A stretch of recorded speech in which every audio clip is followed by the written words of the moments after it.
Rhodes sedang melihat para ksatria kerajaan berlatih saat komandan seluruh pasukan mendatanginya dan menyuruhnya pergi. Dia bilang Rhodes mengganggu mereka karena berdiri di sana seperti orang gila.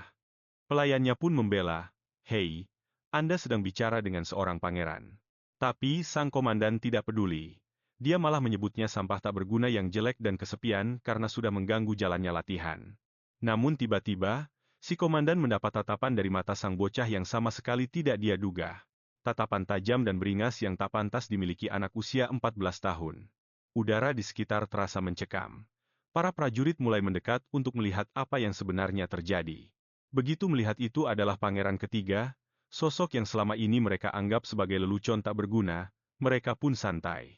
Tapi tiba-tiba, bocah itu meraih dan mematahkan ranting pohon di atasnya. Dia bilang kepada sang komandan kalau para ksatrianya itu sampah, dan latihan mereka benar-benar ampas. Pasukan itu tidak sedang diperkuat, mereka cuma sedang diasuh dan hanya membuang-buang waktu saja. Komandan itu jelas merasa tersinggung dan baru saja mau memaki si bocah. Tapi dalam sekejap mata, bocah itu sudah berada di belakangnya. Abel nyaris tidak sempat mengangkat pedangnya tepat waktu. Dia tahu kalau telat sedikit saja, dia pasti sudah mati.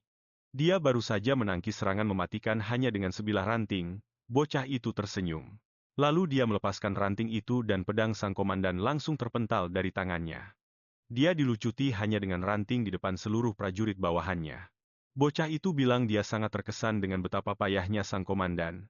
Bahkan untuk membela diri dari orang tak berguna saja dia tidak mampu. Abel langsung berlutut dan memohon ampun. Sementara anak buahnya terpaku diam, komandan mereka sedang tersungkur bersujud di depan pangeran yang selama ini tak dihormati siapapun. Nah, nama asli pria ini sebenarnya adalah Baron. Dulu dia adalah seorang raja dari bangsa yang bernama Sakria. Dia berperang melawan kerajaan Kairus. Perang demi sebuah artefak bernama Poros Waktu yang benar-benar bisa memutar balik sejarah, dan Kairus membakar semuanya hingga rata dengan tanah.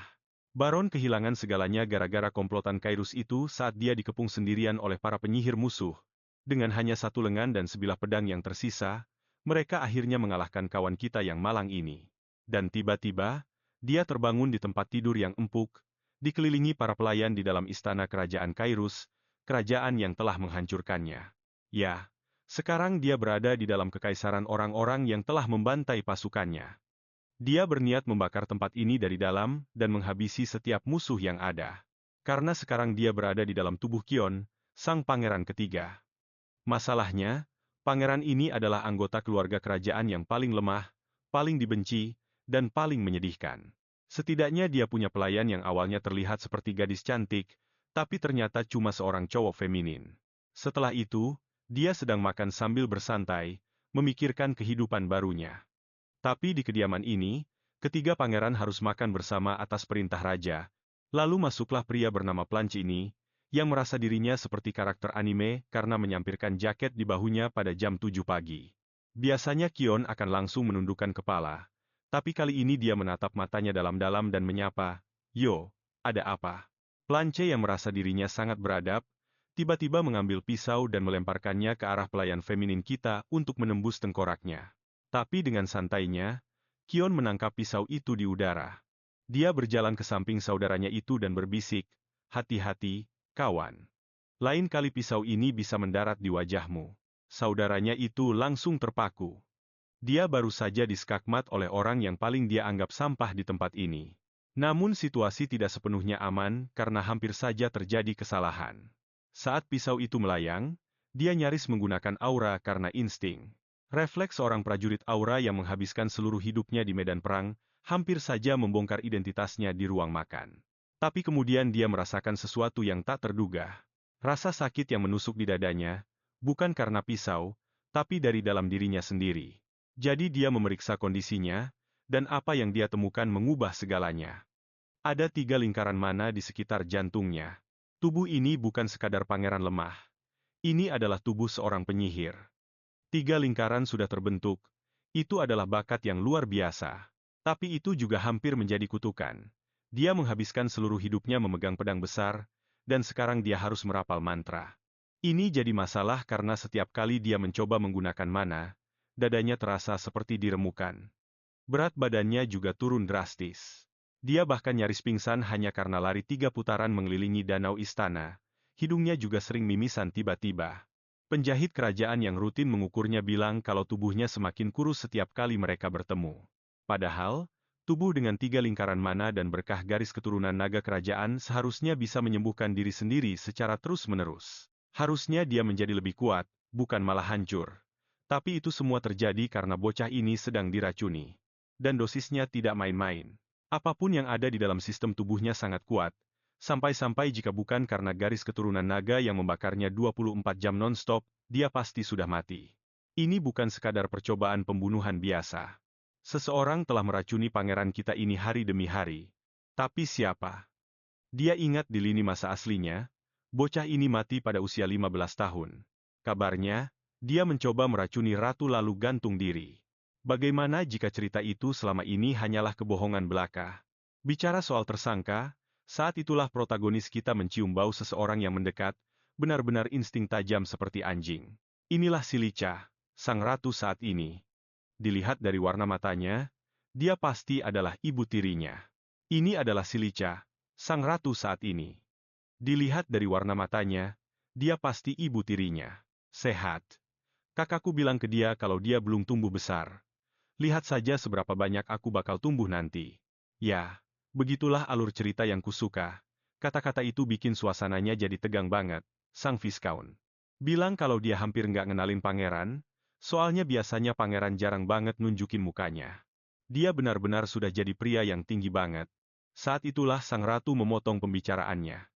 Siapa yang sangka, ternyata Viscount itu cuma anjing penjilat, persis kayak rumor yang beredar. Sang ratu nanya kenapa Blanche nggak cerita soal kuda yang sama sekali nggak nurut sama dia, bakal lebih bagus. Kalau dia lapor, tapi Blanche bilang dia sudah tahu. Dia bilang dia kehilangan kendali talinya, terus putranya bilang kalau kuda itu nggak berguna. Dia langsung berdiri dan ninggalin meja makan gitu aja, bikin ibunya yang terkutuk itu marah besar. 3 minggu kemudian, tibalah waktunya perayaan ulang tahun raja. Sang raja, yang sebenarnya cuma jadi keset buat istrinya sendiri, kayak semua hal yang ada di istana itu. Rakyat jelata pada semangat banget nungguin pestanya. Semua orang pengen lihat para pangeran. Pas mereka lagi nyiapin si bocah, penjahitnya mulai ngerasa khawatir banget. Darah mulai ngalir dari hidung Kilian, semua pelayan. Langsung panik gara-gara mimisan mendadak itu. Sang pelayan minta kompres buat nanganinnya.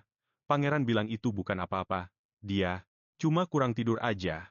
Tapi karena penjahit itu sering ngukur badannya, dia bilang kalau pangeran malah makin kurus. Kilian nyoba ngalihin pembicaraan dan bilang kalau dia terlalu banyak olahraga, makanya berat badannya turun drastis. Begitu penjahitnya pergi, pelayan itu nanya pelan-pelan apa hari ini adalah harinya.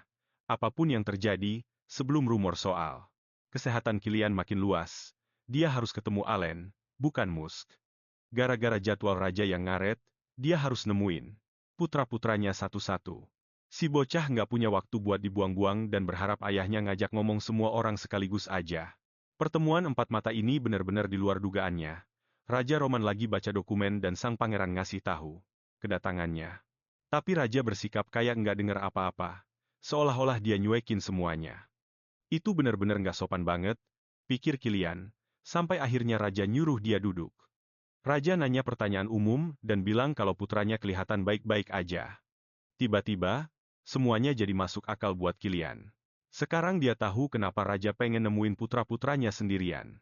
Dengan begini, dia bisa hemat waktu, karena dia nggak perlu benar-benar ngobrol atau nanya apa-apa. Keluarga yang berantakan banget, ayah yang nggak peduli, saudara yang apatis, tempat yang luar biasa. Blanche baru aja sampai, dan dia sudah mabuk tanpa sopan santun sedikit pun.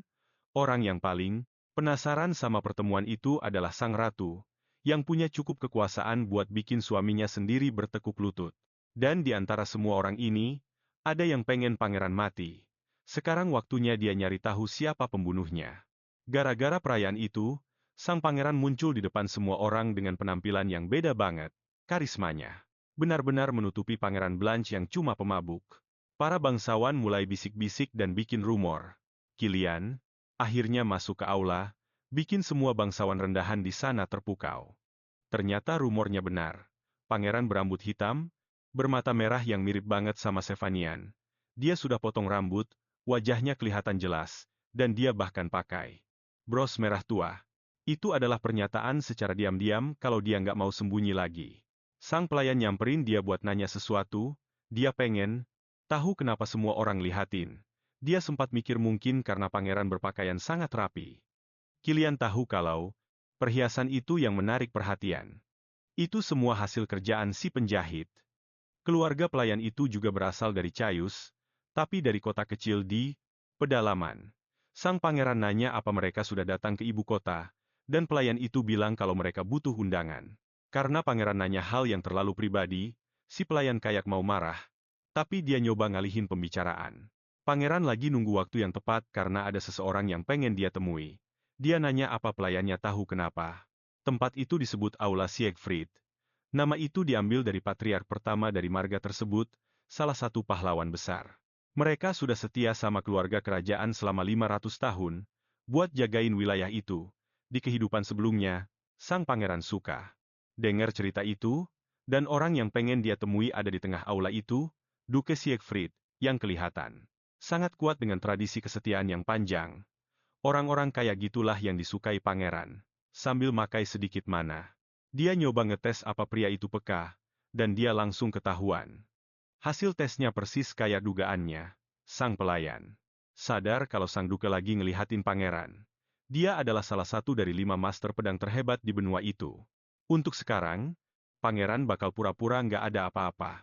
Di tengah aula, raja berterima kasih ke para tamu yang sudah datang.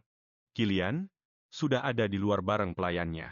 Si bocah berhasil jinakin kuda keras kepala itu, dan baru tahu kalau ternyata kudanya lembut dan pintar. Sekarang mereka harus pergi ke gerbang utama. Ada seseorang yang dilarang masuk. Kilian langsung sadar apa yang lagi terjadi. Itu adalah orang yang selama ini dia cari. Allen gak punya undangan ke pesta itu, makanya dia ditahan di luar. Para penjaga kayaknya nggak tahu kalau dia itu penyihir penting. Tetap saja, mereka menghalangi jalannya. Allen mikir kalau para tamu itu, dia cocok banget buat peran anak tiri dengan bibir tebalnya itu. Tentu saja, dia langsung nyamperin jagoan kita. Dia bilang akhir-akhir ini si pangeran kelihatan makin dewasa dan ganteng. Pangeran sadar kalau penyihir itu sengaja ngomong begitu. Dia lagi nyari alasan supaya nggak perlu masuk ke area itu, karena dia sudah siap-siap mau pergi. Pelayan itu bilang mereka nggak bisa ikut pangeran, soalnya itu sama saja melanggar perintah raja. Kalian nggak boleh kehilangan jejak si penyihir. Jadi dia nyuruh pelayannya buat nahan para penjaga. Terus dia memacu kudanya ke arah Alan. Para ksatria langsung nyuruh pangeran buat berhenti saat itu juga. Padahal perintah raja melarang siapapun buat pergi. Tapi bocah itu malah melompati mereka dengan kuda hitamnya. Begitu pangeran keluar benteng, si pelayan sekarang harus ngelakuin sesuatu buat ngentiin para penjaga. Dia dapat perintah tegas buat nyegah hal itu terjadi. Dengan penuh semangat, dia nyuruh para ksatria itu berhenti. Dia ngaku kalau pangeran sudah dapat izin dari Siegfried.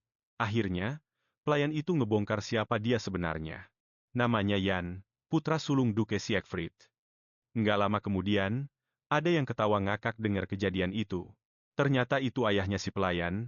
Dia kagum sama kecerdikan anaknya. Waktu ninggalin wilayah mereka dulu, dia cuma anak kecil. Itu keputusan yang bagus. Tapi si anak takut kalau hubungan antara Duke sama Raja bisa jadi renggang. Tapi Siegfried yakin gak bakal ada apa-apa. Soalnya Raja nggak bakal nanya-nanya. Dia itu orangnya terlalu banyak mikir. Kalau pangeran dapat bantuan dari keluarga itu, dia pasti nggak bakal dihukum. Ada keseimbangan kekuatan yang sangat sensitif di sana. Semuanya bakal diabaikan kayak nggak pernah terjadi. Apapun alasan yang bikin pangeran muda itu pergi keluar, Alan sadar kalau dia lagi diikuti. Kelihatannya dia bakal dikritik habis-habisan. Jadi dia nanya, lagi apa pangeran ketiga Kailis di sini? Kalian sudah tahu kalau sekali seseorang mencapai lingkaran ketujuh, proses penuaannya bakal melambat. Bocah itu bilang ini sudah malam. Terus dia nanya apa si penyihir beneran mau pergi? Penyihir itu bilang pas dia nyoba buka pintu itu, ada penghalang yang gede banget. Hal itu bikin kalian agak kesal. Soalnya si penyihir kayaknya nggak tertarik sama sekali buat menetap.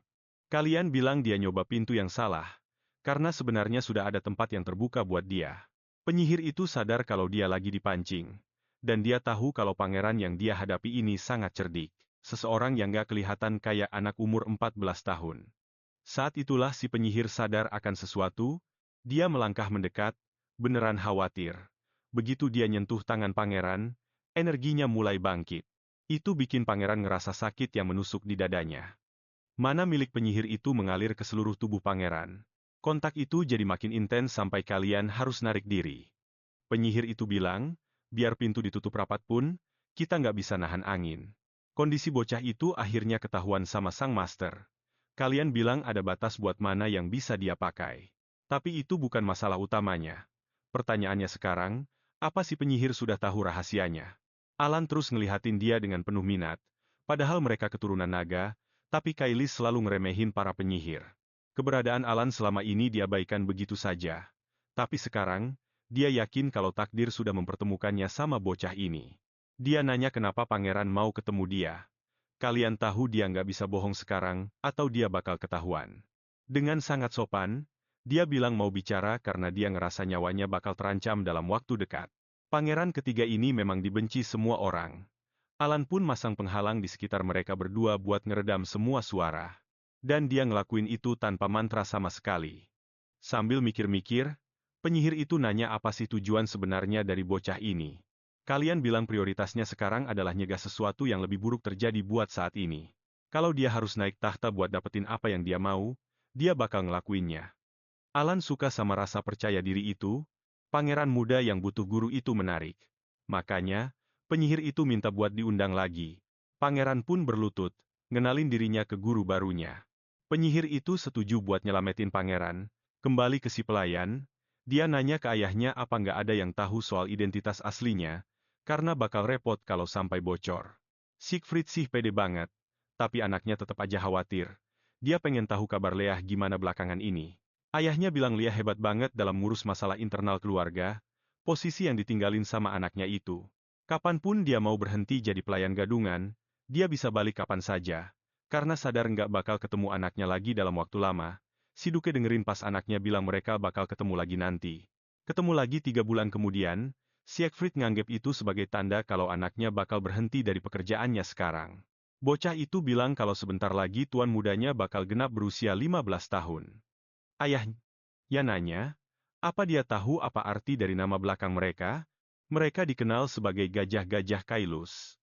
Mereka nggak pernah pengen tahta, tapi kekuatan mereka luar biasa besar. Mereka adalah raja dari para binatang, dan nggak ada yang berani macem-macem sama mereka.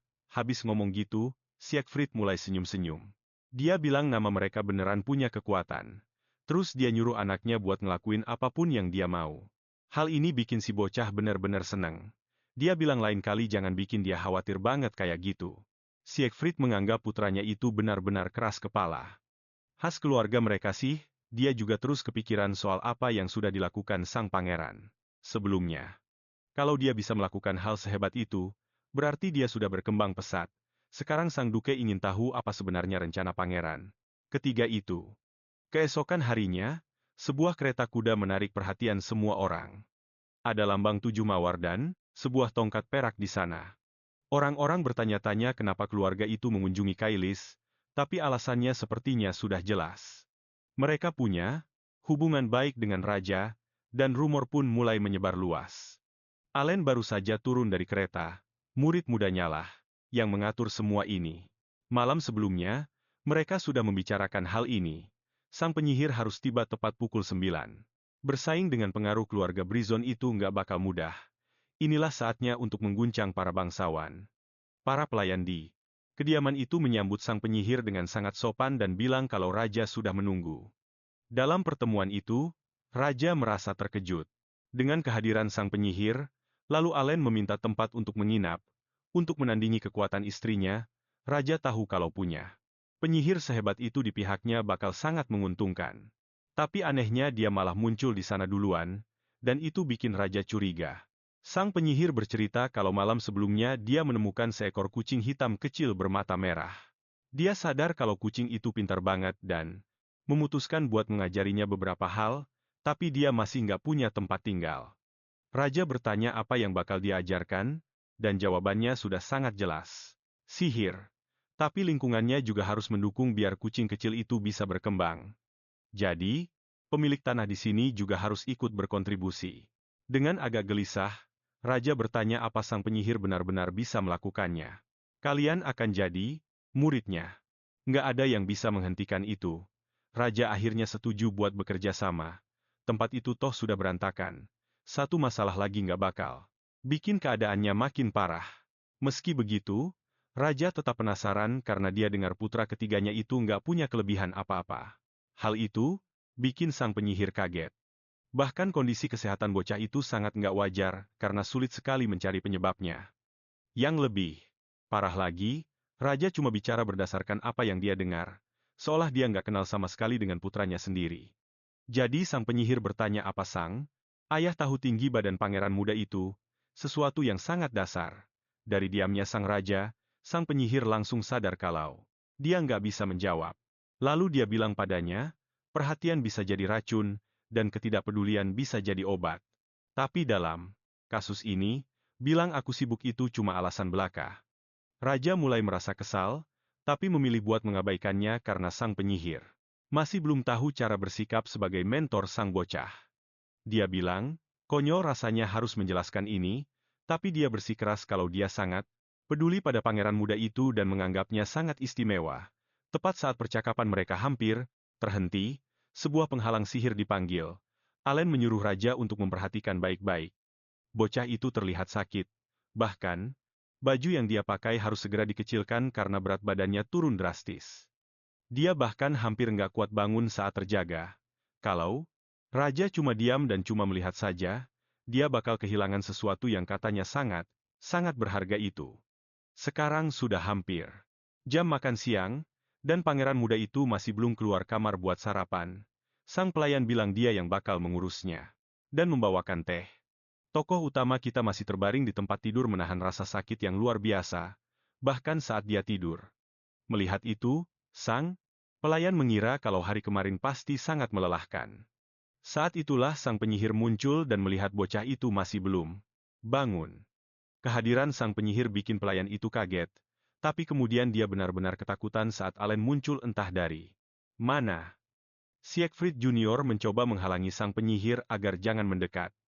Dia menyuruhnya memberi waktu buat tokoh utama kita karena kesehatannya sedang rapuh, tapi sang penyihir langsung mengenali bocah itu. Mereka pernah bertemu beberapa tahun lalu, dan dia tahu kalau dia sedang berhadapan dengan si anak gajah. Sepertinya ada beberapa orang yang tahu siapa ayah dari pelayan itu. Sang pelayan bersumpah penyamarannya sudah sempurna, tapi tetap saja ketahuan. Tokoh utama kita akhirnya bangun, tapi dia nggak tahu sudah berapa jam dia beristirahat. Dia diberitahu kalau ada tamu. Kalian melihat siapa penyihir itu dan bocah itu menerima hadiah kecil darinya, berupa beberapa pil yang harus diminum setiap hari. Allen bilang bocah itu menghadapi dua masalah besar. Yang pertama, dia nggak bisa mengendalikan mana miliknya sendiri. Yang kedua, tubuhnya kehilangan berat badan dengan sangat cepat. Kalian kagum dengan kemampuan gurunya dalam menyadari hal-hal detail. Allen bertanya apa bocah itu benar-benar punya kekuatan berkah. Kalian menjawab iya, karena itulah dia harusnya bisa pulih lebih cepat dan punya bakat sihir. Tapi entah kenapa proses regenerasinya malah kacau. Berantakan. Semakin penasaran, Allen bertanya apa bocah itu nggak pernah merasa aneh saat penyembuhan bercampur dengan kekuatan sihir. Secara teori, jantung bocah itu harusnya kuat. Gurunya setuju, berkah itu nggak hilang dan jantungnya pun nggak ada masalah sama sekali. Sebenarnya, kemampuan regenerasinya terus digunakan tanpa henti, tapi di bagian tubuh yang lain. Pernyataan itu benar-benar membuat tokoh utama kita syok. Dia langsung sadar kalau selama ini dia sedang diracuni, dan kalau bukan karena berkahnya, dia pasti sudah mati sejak lama. Melawan racun sekuat itu benar-benar memaksa tubuhnya sampai ke batas maksimal. Karena itulah, menggunakan mana jadi terasa sangat sulit.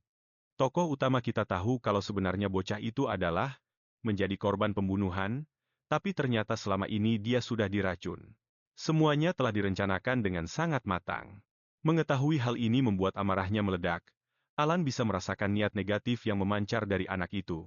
Bocah berusia 14 tahun harusnya tidak mampu melakukan hal seperti itu. Kalian percaya kalau pil kecil itu adalah penawarnya. Gurunya bilang dia membuatnya dengan terburu-buru. Tapi harusnya itu sudah cukup. Tokoh utama kita pun mulai berpikir. Dia penasaran apa yang akan terjadi jika dia meminumnya selagi racun masih ada di tubuhnya. Hal itu membuat gurunya khawatir. Karena jika begitu, pengobatannya tidak akan bekerja maksimal. Membiarkan racun tetap ada di dalam tubuhnya akan sangat berbahaya. Tapi bocah itu sudah punya firasat siapa pelakunya. Pasti lewat teh yang dia minum setiap pagi. Karena dia meminumnya di depan semua orang, akan mudah bagi pelaku untuk memastikan kalau dia benar-benar menelannya. Mungkin bocah itu sudah mengetahuinya di kehidupan masa lalunya, dan itulah yang mempercepat rencana pembunuhannya. Segalanya sudah sangat berbeda sekarang. Kalian perlu mencari tahu apa yang sebenarnya terjadi sambil tetap merahasiakan semuanya. Gurunya bertanya apakah itu satu-satunya pilihan. Bocah itu harus memastikan kalau teh itulah sumber masalahnya. Hal itu bisa membahayakan para pelayannya karena sang pelaku melakukannya secara rutin, saking yakinnya kalau mereka tidak akan pernah tertangkap. Karena tahu identitas asli sang kepala pelayan, sang guru bilang dia akan aman, tapi dia tetap mengerti ketakutan yang dirasakan kalian. Dia ingin tahu apa langkah selanjutnya. Di suatu tempat yang misterius, seorang kakek tua yang menjijikan mulai bicara. Dia bilang untuk menggunakan kartu asnya. Dia perlu menerima sesuatu. Keesokan harinya, kalian ingin ditemani seseorang. Dia meminta gurunya untuk pergi keluar. Beberapa pelayan pergi mencari Pangeran Bern karena sang ratu memanggilnya. Ratu bilang anak itu sangat terlambat, tapi dia tampak tidak peduli sama sekali. Dalam keadaan mabuk lagi, dia meneguk sedikit air. Dia menyuruh ibunya untuk langsung bicara intinya saja lalu pergi. Sang ratu rupanya sudah mendengar tentang mentor baru itu. Alan, sang penyihir lingkaran ketujuh. Berita itu mulai menyebar di kalangan bangsawan, tapi Bern benar-benar tidak peduli. Sang ratu memperingatkannya agar dia menghargai investasi yang telah ibunya berikan. Sudah waktunya untuk bersiap-siap. Banyak mata akan mengawasi sang pewaris tahta mulai sekarang, jadi sebaiknya dia jangan sampai mengecewakan mereka. Bern menjadi sangat marah dan membanting cangkir ke lantai. Meski tangannya terluka, dia tetap mengusir semua pelayan keluar. Sekarang dia semakin kesal dengan bocah itu, yang menjadi sumber rasa frustrasinya. Dalam rangka perayaan ulang tahun raja, rombongan kerajaan melakukan tur keliling ibu kota bersama anak-anaknya. Hal ini membuat rakyat sangat bersemangat. Kalian adalah sosok yang paling ingin dilihat oleh kerumunan orang. Sang kepala pelayan bertanya apakah dia baik-baik saja. Setidaknya wajahnya sekarang terlihat sedikit lebih segar. Kalian bilang kalau dia sudah beristirahat dengan cukup. Berkat penawar yang dikonsumsinya, napasnya kini terasa jauh lebih lega. Rasa sakit di jantungnya pun sudah hilang. Sayangnya, jadwal hari itu akan sangat padat, yang membuat sang kepala pelayan khawatir. Meski begitu, sang protagonis sudah cukup sehat untuk menyapa rakyatnya. Di tengah kerumunan, ada seorang pria yang bersembunyi. Tokoh utama kita menyadari keberadaan sosok-sosok misterius itu. Dia tidak akan pernah melupakan mereka. Mereka adalah orang-orang dari kehidupan masa lalunya yang dulu mengorbankan diri demi melindunginya. Itu adalah Kyrie. Seorang pria berkerudung menghilang ke tengah kerumunan. Tokoh utama kita mencoba mengejarnya dengan kuda, tapi sang kepala pelayan menghentikannya. Kalian mencoba menjelaskan kalau dia harus mengejar mereka, tapi mereka sudah menghilang. Akan terlihat sangat buruk jika dia meninggalkan rombongan saat itu. Dia yakin suatu saat nanti akan bertemu temannya lagi. Di akhir rute perjalanan, seorang bangsawan menyambut raja dan keluarganya untuk menyaksikan sebuah pertunjukan. Baron Meyer adalah orang yang bertanggung jawab mengatur perjalanan ini, dan juga penyebab stres yang dirasakan bocah kita. Di kehidupan masa lalunya, acara berkuda diatur oleh sang baron, dan salah satu putra raja berakhir terluka. Hal ini membuat Meyer akhirnya dihukum gantung. Sayang sekali, padahal dia tampak seperti karakter yang cukup sopan. Aula sudah disiapkan untuk menyambut para tamu. Bocah kita sudah menyadari keberadaan lampu gantung raksasa di sana. Lampu itu akan jatuh saat acara untuk raja berlangsung. Aneh rasanya para ksatria tidak memeriksa keamanannya. Tapi kalau mengingat siapa komandannya, kalian sadar dia tidak bisa berharap banyak dari mereka. Dia memutuskan untuk memberi karakter itu kesempatan untuk tetap hidup. Saat sang baron mendekatinya, kalian mulai bicara. Dia bilang dia khawatir dengan lampu gantung itu dan memerintahkan agar segera diperiksa. Hal ini membuat sang bangsawan bingung. Pertunjukan kuda sedang berlangsung di arena. Bangsawan itu tampak seperti anak kecil saat duduk di samping raja. Bern bergumam kalau bangsawan itu tidak tahu diri. Pertunjukan terus berlanjut di arena, sambil menatap ke arah protagonis kita, si Pangeran yang mabuk itu bilang kalau dia jijik dengan garis keturunannya sendiri. Semua orang di sana mendengarnya, dan hal itu malah bikin pemeran utama kita makin termotivasi. Dia nggak pernah menyangka kalau raja gila dari kehidupannya yang dulu ternyata cuma orang gagah berguna kayak gitu. Sekarang saatnya cari tahu seberapa jauh sang ratu bakal bertindak dalam situasi ini. Dia juga jelas nggak suka dengan apa yang sudah terjadi. Padahal dia sudah memperingatkan putranya supaya jangan bertindak bodoh.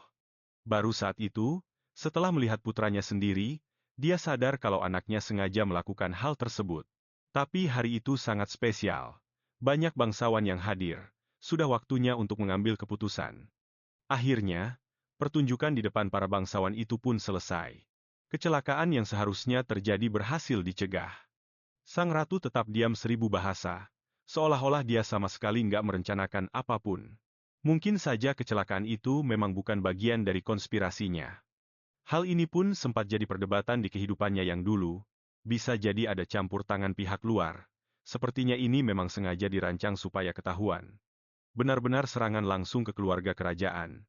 Brisen jadi pihak yang paling diuntungkan dari kekacauan ini. Saat mereka pergi, protagonis kita bertanya kepada kepala pelayan dari mana sebenarnya kekayaan baron itu berasal. Dia baru tahu kalau orang itu punya tambang berlian. Kalau si baron disingkirkan dari permainan, Brisen juga bakal menguasai pasar itu. Si tokoh utama mulai menyatukan semua petunjuk yang ada, tapi dia memutuskan untuk memantau situasinya sedikit lebih lama lagi. Dia terpikir untuk sedikit menekan si baron karena dia sudah menyelamatkan nyawa orang itu. Jadi, dia menyuruh si kepala pelayan untuk membatalkan semua rencana. Setelah pertunjukan, dia bilang kalau komentar yang dia dengar dari saudaranya sendiri sangat keterlaluan dan dia merasa terguncang. Itulah alasan kenapa dia nggak bisa ikut serta dalam sisa jadwal kegiatan. Sementara itu, sang raja sedang berada di ruang kerjanya. Dia terus memikirkan apa yang terjadi. Karena penyihir itu sudah memarahinya secara langsung, dia mulai teringat lagi pada ibu dari anak itu. Dia teringat momen-momen terakhirnya, sampai akhirnya para pelayan menyela dan mengumumkan kedatangan ratu. Seorang pelayan bilang dia akan membawakan teh. Ratu menyadari kalau sudah ada orang lain yang berkunjung sebelum dia. Raja langsung menghentikan tehnya dan bilang kalau ratu bakal segera pergi. Langsung ke intinya, raja bertanya apa yang membawanya ke sana. Ratu pun bertanya apa yang akan terjadi pada Brisen setelah kejadian tadi. Dia cemas dengan kelakuan putranya. Hal itu bisa merusak posisinya dalam garis suksesi tahta. Dia memuji festival hari itu dan menyarankan agar baron diberi penghargaan. Raja pun sadar kalau ratu pasti sudah merencanakan sesuatu. Sambil tersenyum, dia mengungkit soal hak eksklusif Brisen untuk menyuplai kuda ke keluarga kerajaan. Bagi raja, ratu seperti sedang merelakan aset yang berharga. Itu adalah aset yang sangat penting, yang makin membuktikan ucapan Ellen. Ellen bilang ratu nggak akan mungkin melepaskan pengawal kerajaan. Dia nggak akan melakukan itu karena dia nggak sedang putus asa, tapi dia bakal menyerahkan sesuatu yang bernilai, dan sang raja harus pura-pura terkejut. Setelah mendengar usulan itu, raja bilang dia akan menerima rencananya di acara berikutnya.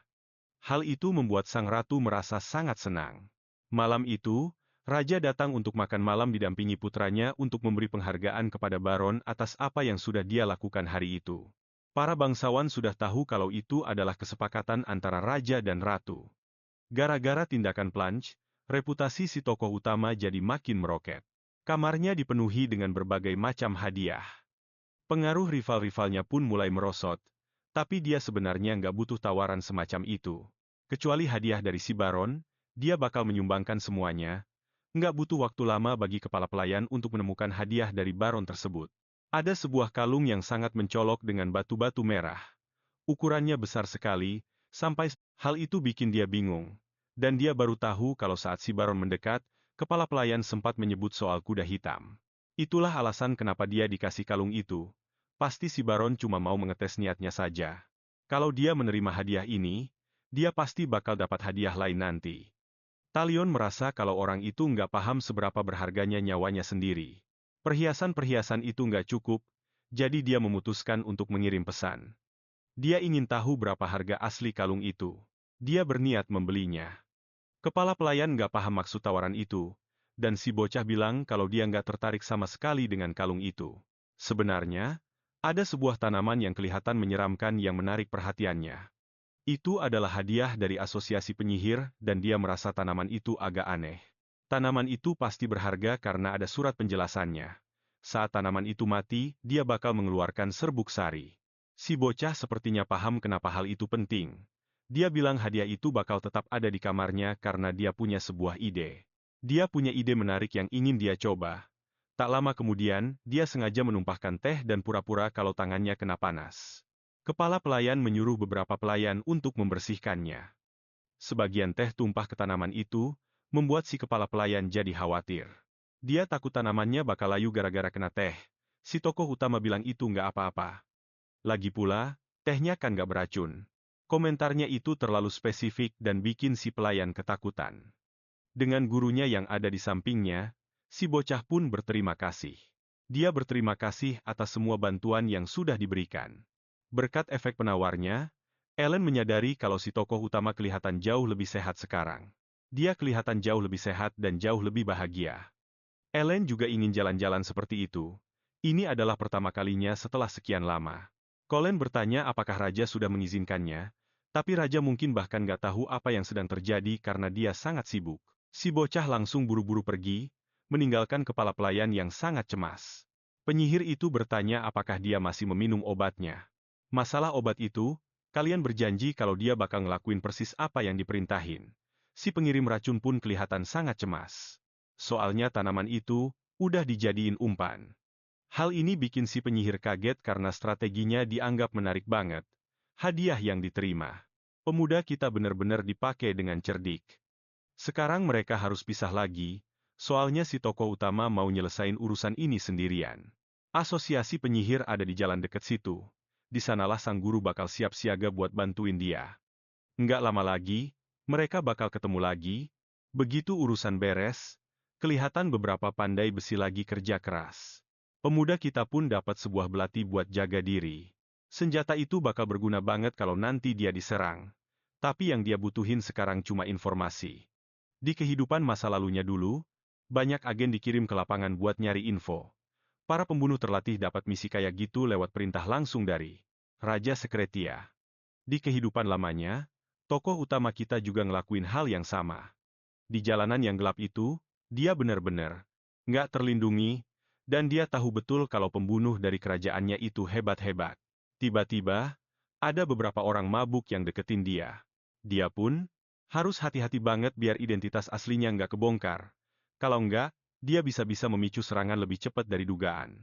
Masalahnya, penampilannya yang unik itu malah narik perhatian mereka, jadi dia harus makin waspada. Akhirnya, dia masuk ke sebuah toko yang cukup aneh, yang ternyata jauh lebih luas dari perkiraannya. Di dalam, si penjual nanya apa bocah itu lagi nyari merpati pos. Tapi dia bilang, kalau dia nggak butuh burung-burung yang kelihatan lagi tidur tenang itu. Kayaknya burung-burung itu baru datang dari tempat jauh dan kelihatan capek banget, makanya nggak ada tempat yang lebih pas selain toko ini.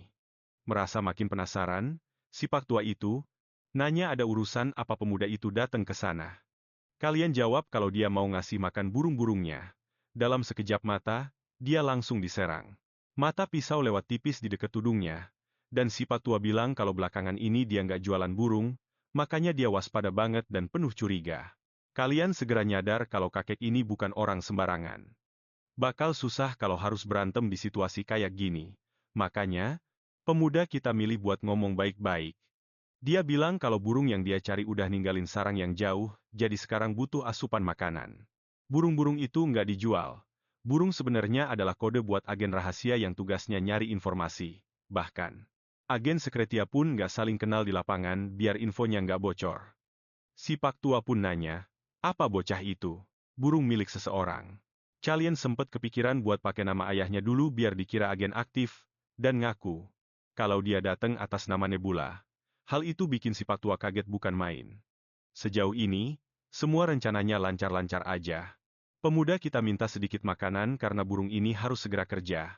Pak tua itu pun langsung nyuruh dia buat ngikutinnya.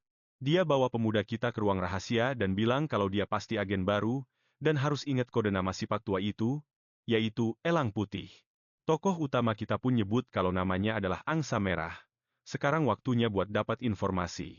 Tapi buat tiap informasi, dia harus bayar pakai barang di muka. Pemuda kita nggak nyangka bakal ditagih sebelum dia sempat ngomong apa yang Dia cari.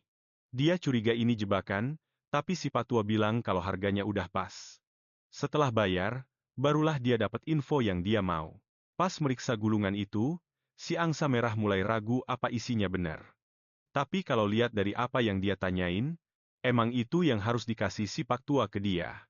Sebelum cabut dari toko, dia dikasih peringatan buat hati-hati karena tempat itu cukup kejam. Tokoh utama kita cuma setuju aja, sambil mikir kalau nggak ada yang lebih berbahaya di sana selain si elang putih itu sendiri. Pas mau balik ke kastil, pemuda kita ngelihat ada beberapa orang pakai tudung.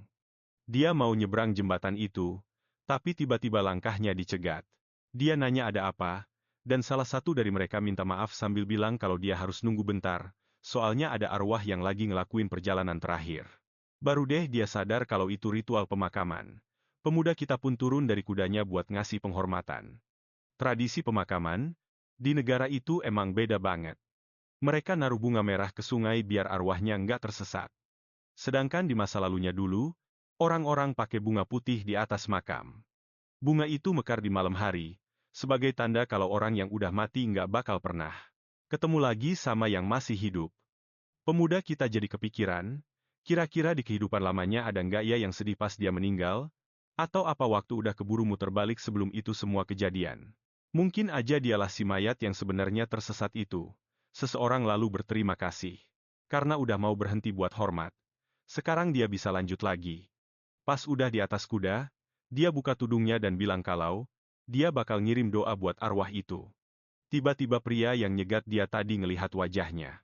Teman-teman pria itu pun ngerasa kalau dia lagi bengong dan nanya kenapa. Arsen bilang kalau dia bakal inget banget sama pangeran Sekretia itu, soalnya emang gitu kejadiannya di masa lalu. Pas jawab teman-temannya, dia bilang kalau pemuda tadi kelihatan kayak orang baik.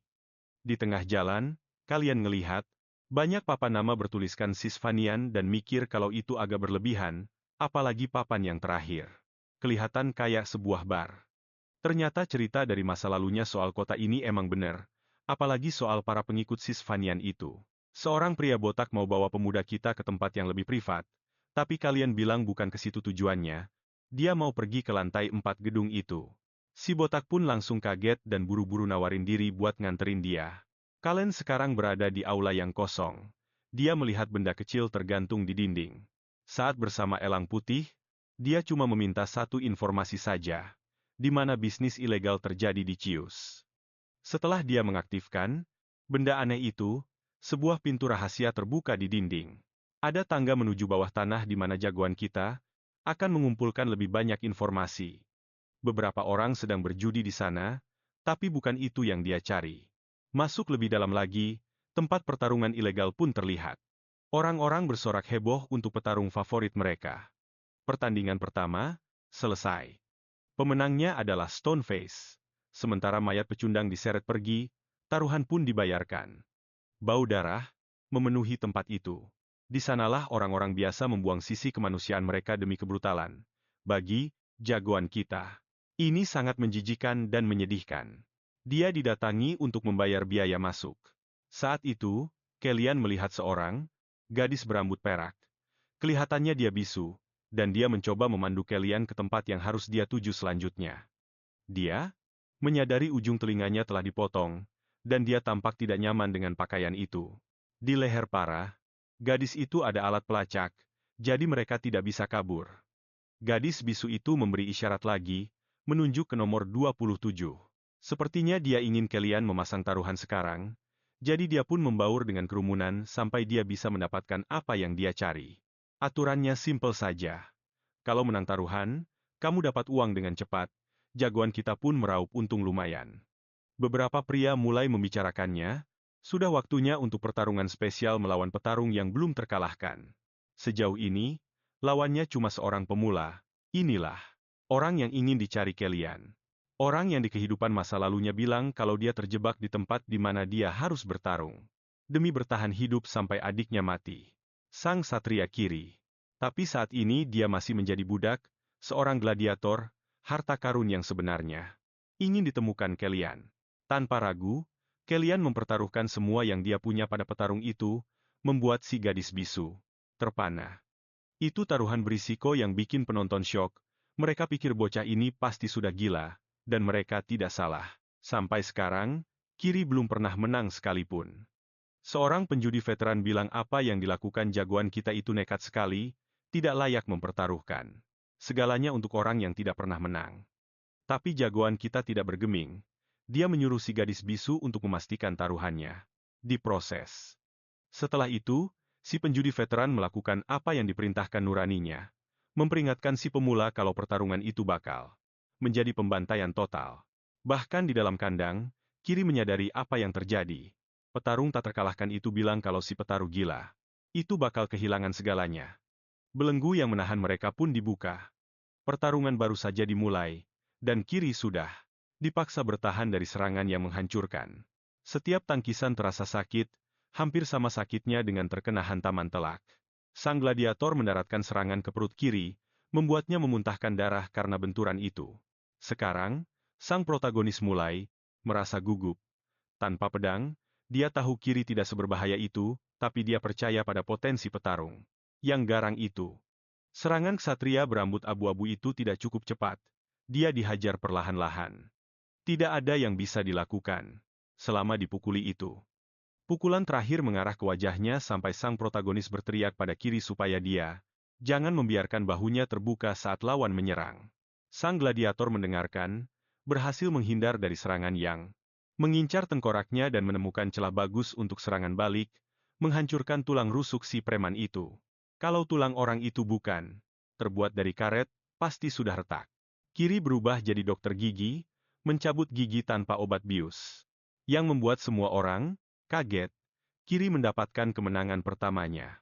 Tidak ada yang bisa menjelaskan bagaimana itu terjadi, harusnya itu mustahil. Sementara, teriakan putus asa terdengar dari orang-orang yang kalah uang. Kiri melihat ke arah jagoan kita. Kalian tidak bisa menyembunyikan betapa senangnya. Dia. Lalu seorang pria botak yang sangat mencurigakan bilang ada yang ingin bicara dengan jagoan kita dan menyuruhnya ikut. Di sebuah ruangan pribadi, seseorang bilang kalau jagoan kita punya bakat asli. Dia mengubah 3 koin menjadi total 6.000, dan itu masalah besar untuk rumah taruhan. Pria itu tidak mau membayarnya. Kalian pikir mereka bakal menawarkan semacam kesepakatan, tapi mereka ternyata lebih bodoh dari kelihatannya. Si mafia bertanya apa yang bisa ditawarkan bocah itu dalam situasi ini.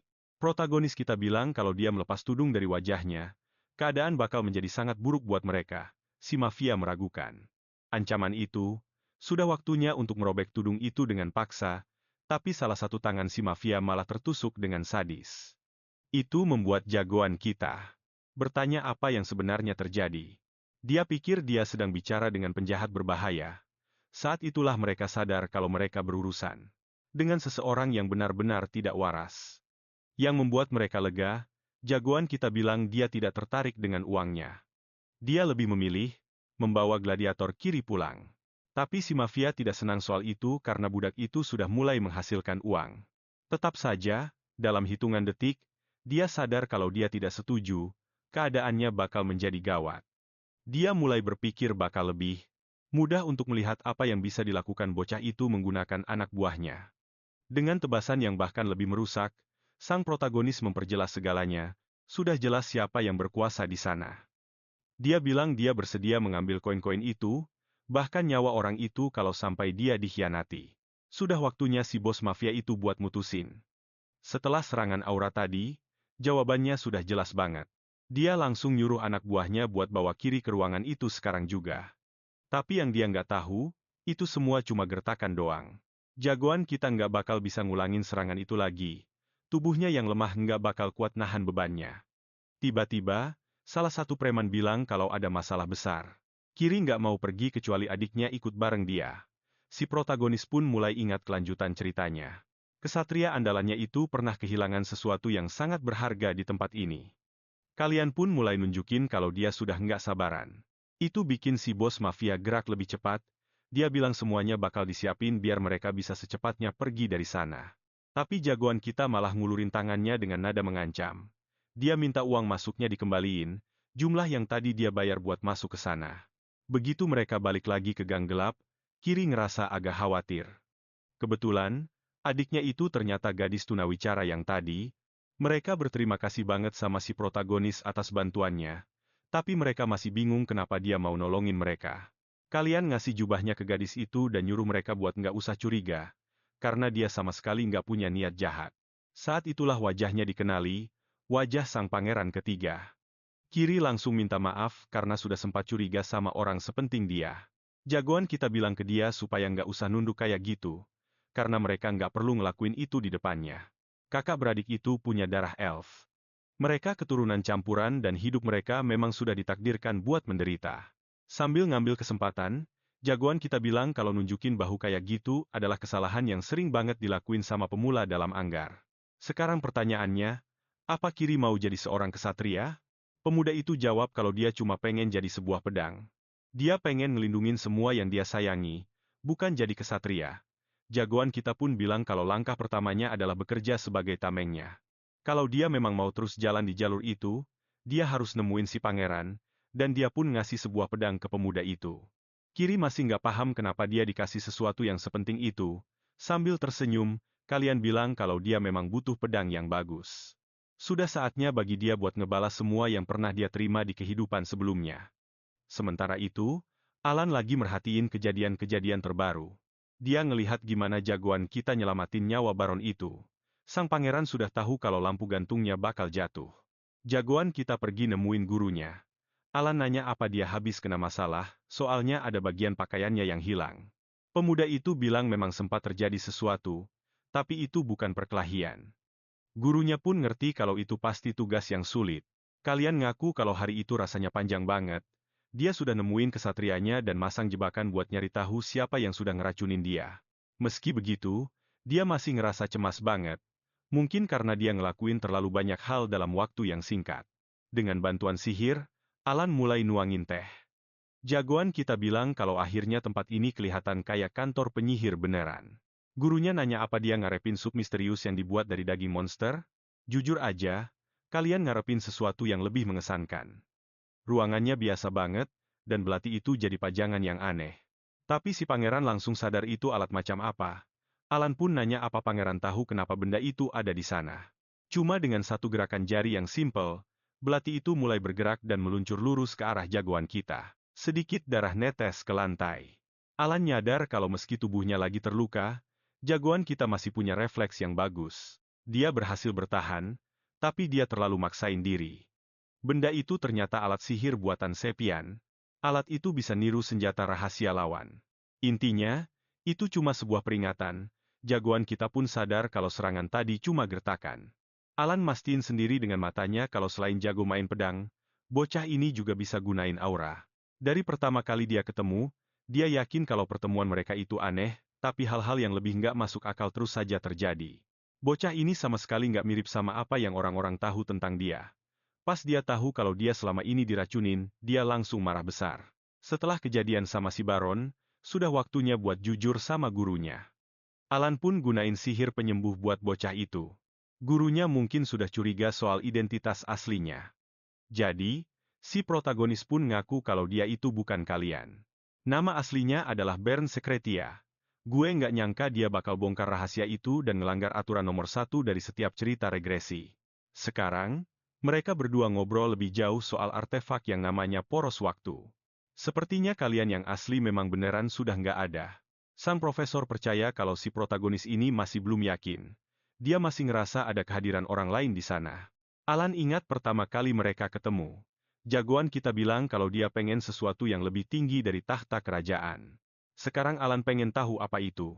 Kalian pun ngaku kalau dia ingin menghentikan perang agar tidak terjadi. Dia nggak tahu kenapa Pance ngincer poros waktu itu. Tapi kalau akar masalahnya tetap ada, sejarah pasti bakal keulang lagi. Alan nanya apa jagoan kita ini bertindak karena motivasi diri sendiri atau demi kakaknya, Chase. Chase adalah satu-satunya pewaris dari kerajaan lain itu. Nggak ada orang bernama Bern di realitas ini. Informasi itu bikin jagoan kita syok banget. Dia nggak nyangka kalau dirinya nggak ada di lini masa ini atau... Si pelayan merapikan pakaiannya untuk kembali, terlihat sangat formal. Dia berpamitan pada ayahnya, mengatakan kalau mereka akan segera bertemu lagi.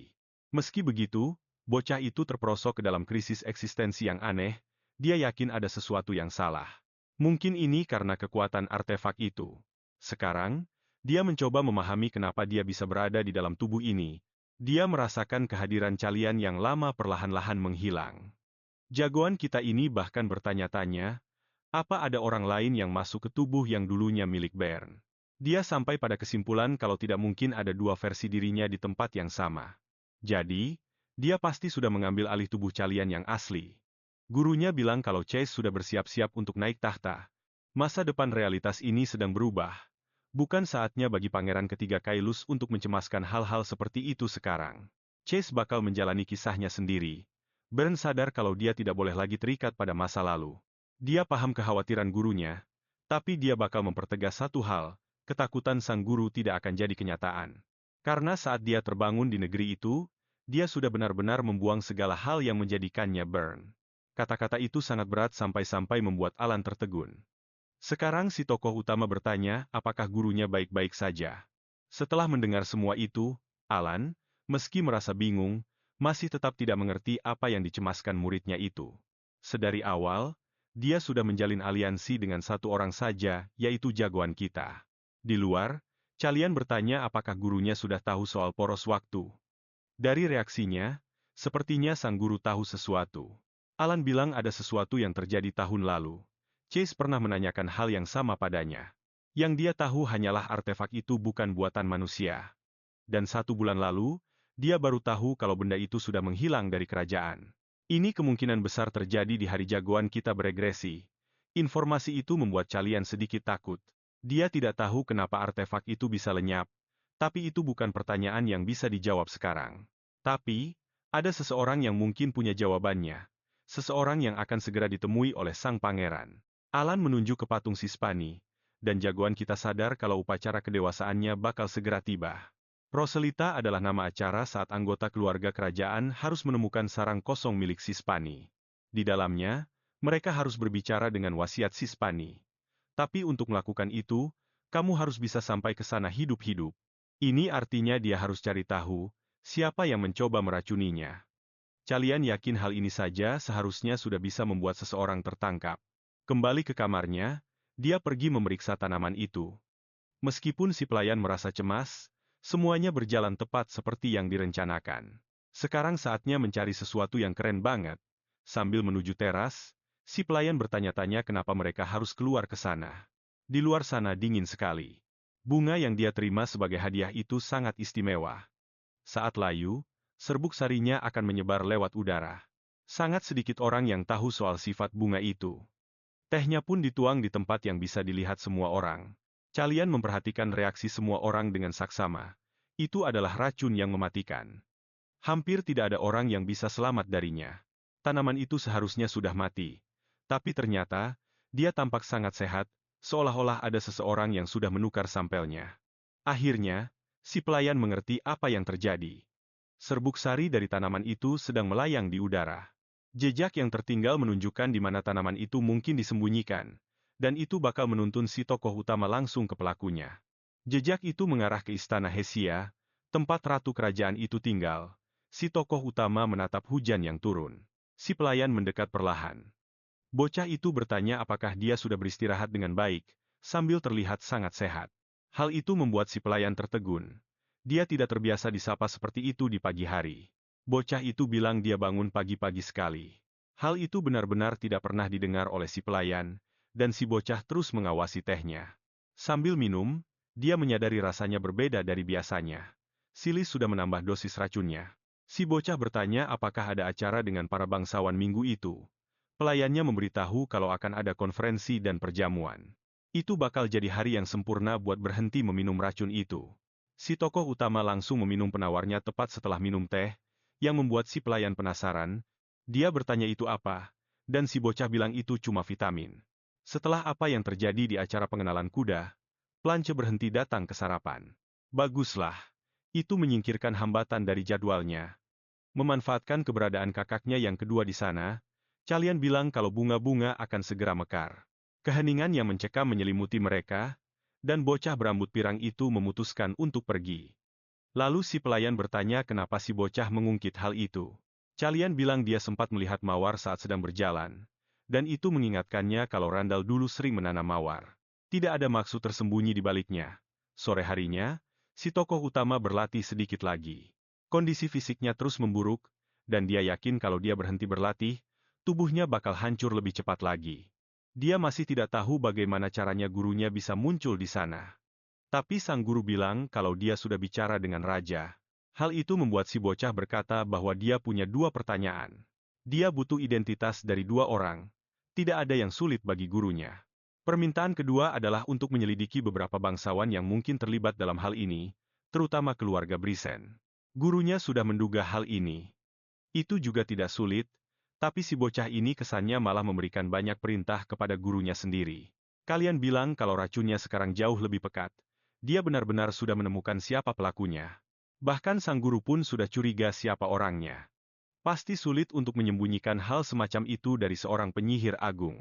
Karena ini masalah penting, ini menjadi situasi yang sangat pas bagi Alan untuk mendapatkan pengaruh yang lebih besar lagi. Penyihir itu mengira dia akan dijadikan sebagai tameng, tapi si bocah tidak menginginkan itu. Dia ingin menggunakannya sebagai senjata. Dia masih mengingat kehidupan masa lalunya dan pasukan iblis putih, yang seluruh anggotanya hanya terdiri dari para penyihir. Di masa depan, kalian ingin memiliki satu batalion yang hanya berisi prajurit semacam itu. Sang guru merasa penasaran dan berkata, penyihir itu bukan satria, mereka sangat sulit untuk dilatih.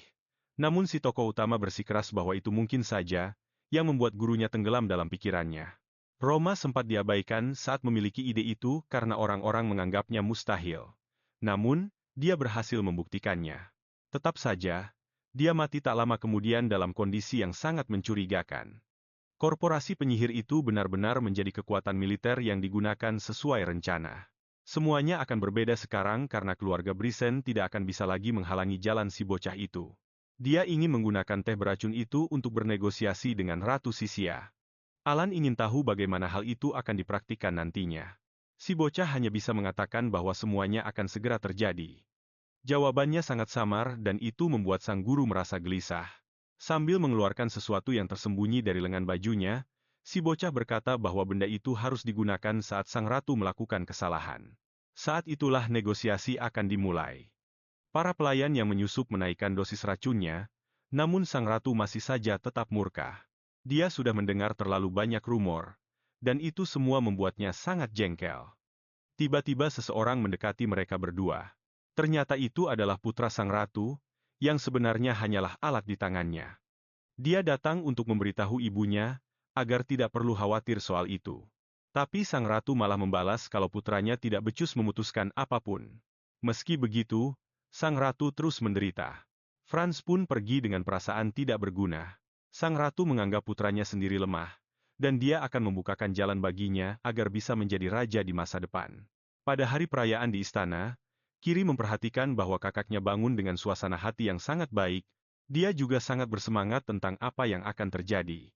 Menggunakan bahasa isyarat, dia bilang kalau mereka akan pergi menemui sang pangeran. Gadis itu menyukai si tokoh utama dan sudah sangat menantikan pesta hari itu. Sementara itu, kalian sedang bersiap-siap dengan pakaian kerajaannya. Tersisa 1 jam lagi sebelum semuanya dimulai, dan si tokoh utama memiliki satu permintaan untuk pelayan pribadinya. Sudah waktunya untuk menyelesaikan ini. Teh itu sedang diantarkan kepada pangeran yang paling lemah. Akhirnya, si bocah itu bertemu dengan sang ratu. Mulai sekarang, segalanya akan berubah. Di luar, si pelayan sedang menunggang kuda. Dia telah diberikan 2 buah amplop. Satu untuk diberikan kepada Alan dan yang satunya lagi untuk asosiasi penyihir. Pemberhentian pertama haruslah ke asosiasi tersebut. Si pelayan mulai merasa khawatir karena tuannya pergi ke perjamuan itu sendirian. Tapi si bocah bilang kalau dia akan menanganinya dengan cara ini. Dia menyuruh pelayannya untuk tetap tenang, tapi bicara memang lebih mudah daripada melakukannya. Hal seperti ini pernah terjadi sebelumnya. Meski berpikir bahwa sesuatu yang mengerikan bisa saja menjadi kenyataan, si pelayan tetap mencoba untuk bersikap optimis. Di dalam asosiasi penyihir, seorang wanita sudah menyiapkan segalanya. Ini adalah informasi dalam jumlah yang sangat besar, kata Arya. Dia adalah ketua asosiasi di kota tersebut, namun karena hal ini baru diungkapkan sekarang, rasanya jadi terlihat mencurigakan. Alan yakin kalau ini adalah hasil dari kekuatan politik.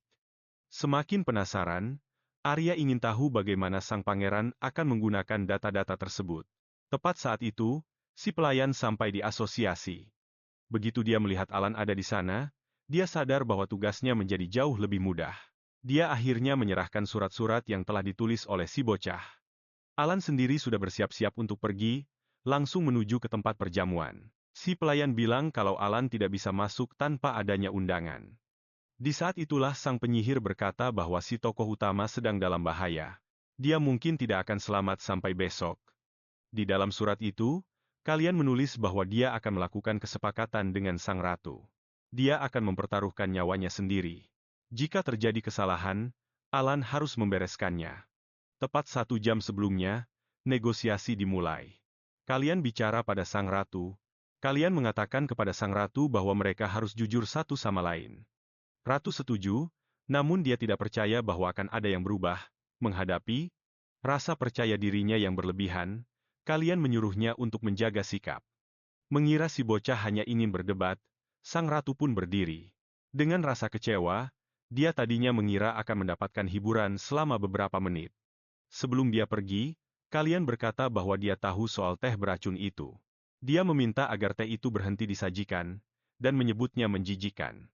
Kaget karena dituduh seperti itu, sang ratu bilang kalau dia tidak tahu apa yang sedang dibicarakan oleh bocah itu. Sudah menduga jawaban tersebut, si bocah datang dengan persiapan matang agar sang ratu tidak mengulanginya lagi di masa depan. Dia membawa sebuah wadah kecil. Di dalamnya ada racun yang bisa menghentikan detak jantung untuk beberapa saat. Racun ini tidak bereaksi terhadap perak dan tidak bisa dideteksi oleh sihir. Karena bocah itu memiliki kekuatan berkah, jantungnya tidak akan terpengaruh olehnya, tapi itu pun ada batasnya. Racun tersebut perlu menyebar ke seluruh tubuhnya. Pertanyaan pertama yang diajukan sang protagonis adalah, siapa yang bakal mereka curigai duluan? Sang ratu mulai tersenyum gila seolah dia sudah hilang akal. Dia bilang segalanya nggak akan berjalan sesuai keinginan. Si bocah karena ini bukan pertama kalinya bagi dia. Dia bahkan mengaku kalau dialah yang menghabisi nyawa ibu sang protagonis. Hal itu membuat si bocah murka, dan dia bertanya apa yang harus dia lakukan dengan teh itu. Sang ratu menyarankan agar dia meminumnya sampai habis. Sambil meminum isi cangkir itu, si bocah berkata bahwa kata-kata wanita itu akan dianggap sebagai penolakan. Itu membuat sang ratu tersenyum, yakin kalau nggak ada satu pun orang yang bakal mencurigainya karena raja sekalipun nggak bisa mengaturnya. Celis percaya nggak ada yang nggak bisa dia dapatkan di kerajaan itu. Itulah caranya mendapatkan tahta. Dia hanya perlu menyingkirkan semua penghalang di jalannya. Tapi masih ada satu hal yang belum dia capai, dan dia sedang berusaha keras untuk mewujudkannya. Sang protagonis mulai terbatuk-batuk hebat. Setelah menelan racun itu sampai akhirnya tubuhnya ambruk ke lantai dalam kondisi yang sangat lemah. Sang raja dan saudara-saudaranya panik melihat kondisi si bocah. Saat mereka memanggil penyembuh, sang ratu malah tersenyum melihat pemandangan itu. Kekacauan pun pecah di pesta perjamuan. Orang-orang mengira ada yang mencoba meracuni sang pangeran. Meski itu mungkin saja terjadi, nggak ada yang berani memastikannya. Para bangsawan terdiam, karena melempar kecurigaan di ruangan itu bisa berakibat fatal. Celis merasa puas dengan kekuasaannya sendiri.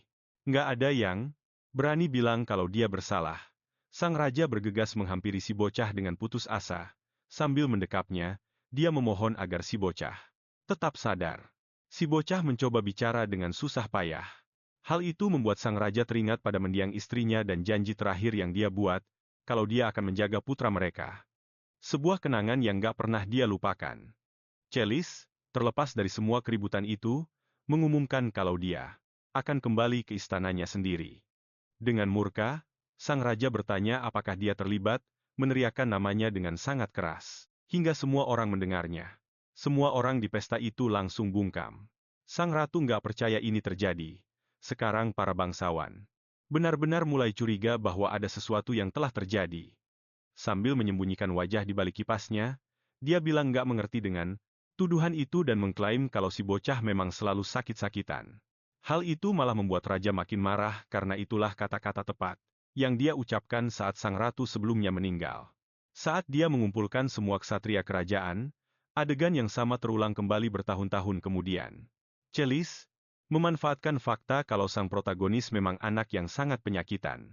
Dia menggunakan kesempatan itu untuk memfitnah bahwa ada orang lain yang hadir saat sarapan, yaitu pangeran kedua. Mendengar tuduhannya, sang raja memerintahkannya untuk diam, tapi dia benar-benar nggak tahu malu dan tahu cara berakting. Dia bilang dia sangat khawatir pada anak-anak raja.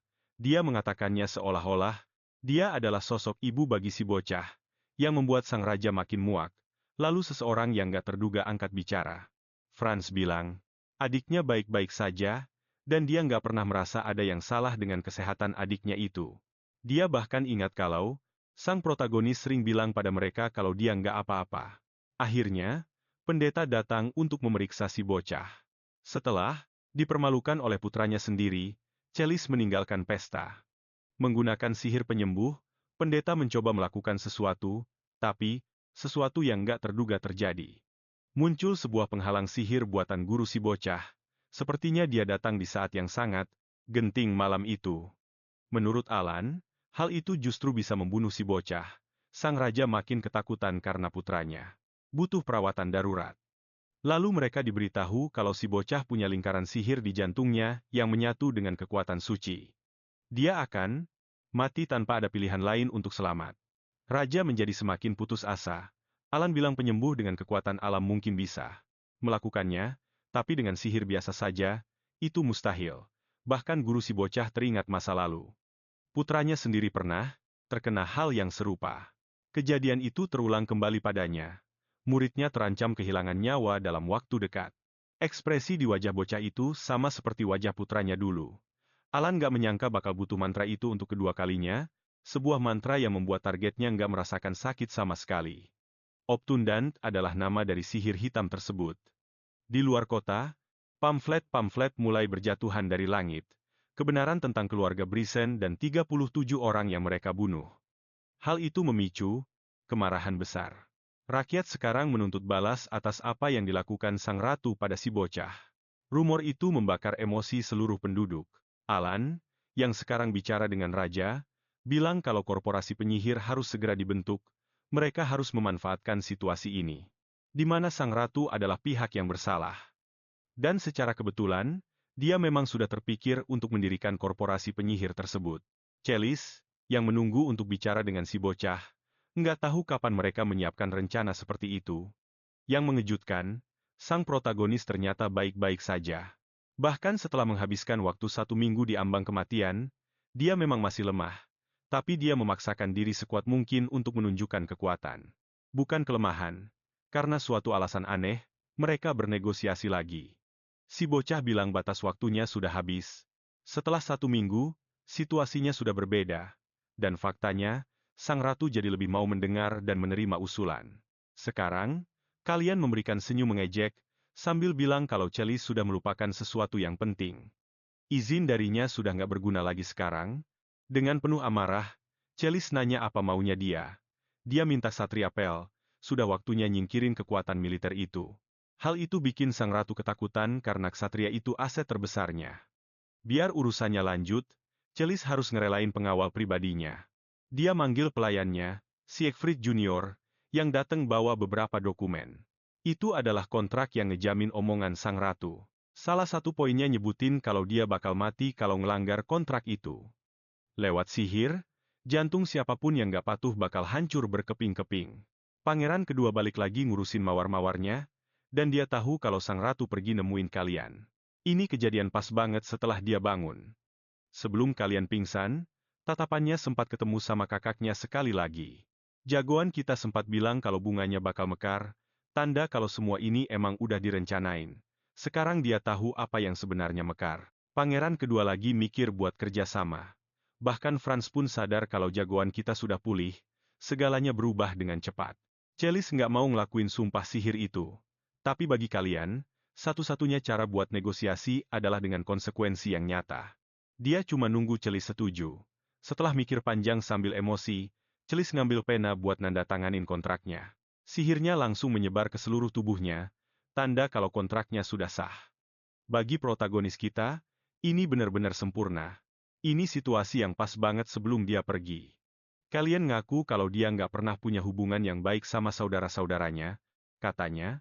Franz nggak ngambil sikap itu buat bantuin dia. Dia ngeremehin apa yang nggak dia ngerti.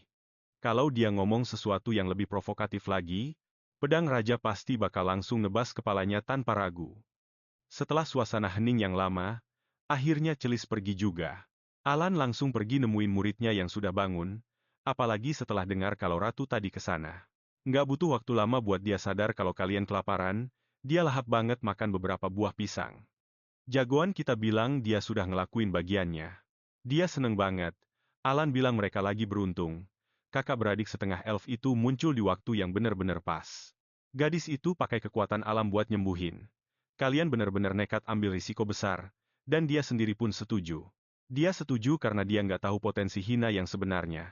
Itu bikin kalian nggak bisa ngomong apa-apa, bahkan di kehidupannya yang dulu pun dia nggak tahu. Dia nggak tahu karena gadis itu mati muda. Hal itu bikin Alan makin marah karena rencana anak itu benar-benar nekat nggak masuk akal. Biarpun begitu, Alan ngasih sesuatu yang kalian minta. Dokumen buat kakak beradik elf itu akhirnya sudah jadi. Mereka butuh nama belakang resmi, dan Alan milih Baron, nama lama protagonis kita. Itu cuma detail kecil sih. Itu bikin jagoan kita seneng banget. Jadiin mereka warga negara di tanah itu bikin semuanya jadi jauh lebih baik. Tapi Alan bilang ide itu sebenarnya dari Romer. Rumor kalau sang raja sangat peduli sama dia makin lama makin nyebar luas. Kalian sadar kalau itu adalah perasaan yang seharusnya dirasain orang lain nanti. Sambil mikir, jagoan kita minta pisang lagi ke pelayannya. Tapi Siegfried Junior punya hal penting buat diomongin. Dia nggak bisa lanjut kerja jadi pelayan lagi. Sekarang ada kilas balik tentang si pelayan. Dia pergi nemuin kakaknya yang kelihatan lemes banget, badannya penuh sama perban. Mereka ngobrolin suara burung pagi itu. Selama musim panas, kakaknya udah hampir nggak kuat lagi bertahan hidup.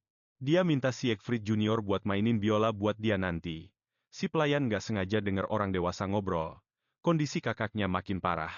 Waktu itu, dia nggak benar-benar paham apa artinya nggak bisa milikin sesuatu atau jadi orang yang nggak bakal pernah dapetin hal itu. Setelah beberapa lama, kakaknya nanya sejujurnya.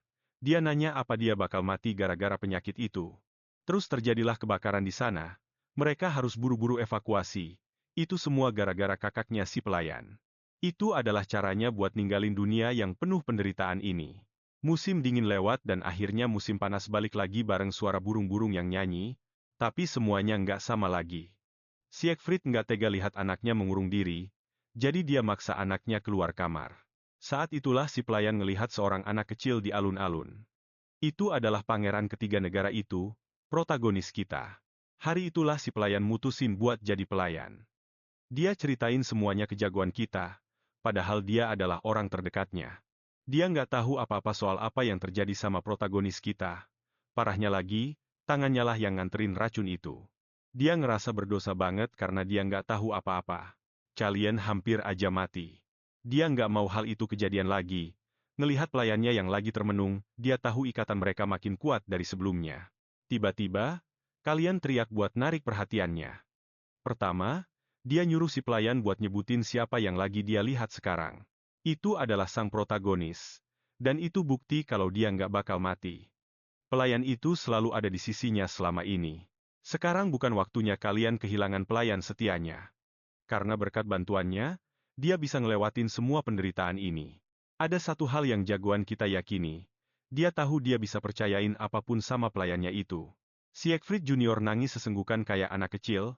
Dia sadar kalau dia masih belum bisa pulang karena dia sudah nemuin seseorang yang harus dia lindungi. Setelah dia mulai tenang, dia janji bakal nyari semua orang yang sudah jahatin protagonis kita. Kalian bilang kalau dia mau balas dendam, dia harus tetap diam karena seekor gajah itu terlalu berisik. Si kepala pelayan mencoba menarik kembali ucapannya. Dia bilang dia nggak bakal bikin keributan sampai dia menyadari kata apa yang kalian pakai untuk menyindirnya. Gajah. Itu artinya kalian sudah tahu segalanya. Si kepala pelayan itu ingin tahu sejak kapan dia sudah mengetahui kebenarannya. Jagoan kita ini malah menghindar dari pertanyaan itu. Setidaknya mereka kembali bersikap normal dan melupakan apa yang baru saja terjadi. Jagoan kita tiba-tiba terseret ke dalam momen introspeksi yang dalam, di mana dia melihat pemilik asli tubuh ini mendekatinya. Rasanya seperti sebuah ucapan terima kasih dan selamat tinggal. Kalian pun jatuh, makin menjauh dari momen aneh itu. Dia akhirnya terbangun di kamarnya sendiri. Dia mengadakan upacara berkabung kecil dan menyalakan lilin untuk kalian yang lama. Kalian yang lama sekarang sudah pergi untuk selamanya. Jagoan kita bilang kalau kalian yang asli sepertinya sedang terburu-buru. Dia memberikan hidup yang dia miliki sekarang, berharap protagonis kita bisa mencapai apa yang dia inginkan. Baginya, hidup dulu hanyalah sebuah penjara. Hal ini membuat jagoan kita iri dengan kebebasan yang sekarang dimiliki kalian asli. Begitu banyak hal telah terjadi, dan dia tidak bisa mengabaikannya begitu saja.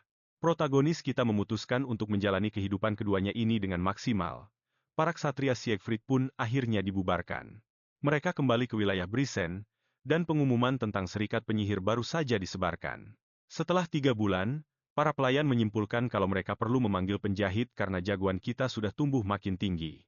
Saat dia pergi menemui raja, sang raja terpukau melihat betapa tingginya pemuda itu sekarang. Persiapan pun mulai dimulai. Karena hari ini hari ulang tahun kalian, Alan bilang dia punya seseorang untuk diperkenalkan kepada muridnya, yaitu penyihir yang bakal menangani masalah keamanan.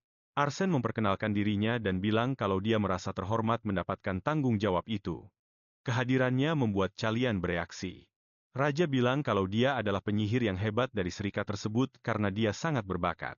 Jagoan kita merasa tersanjung, dia menyadari ini adalah kejutan besar, tapi di saat yang sama dia juga berusaha menahan amarahnya.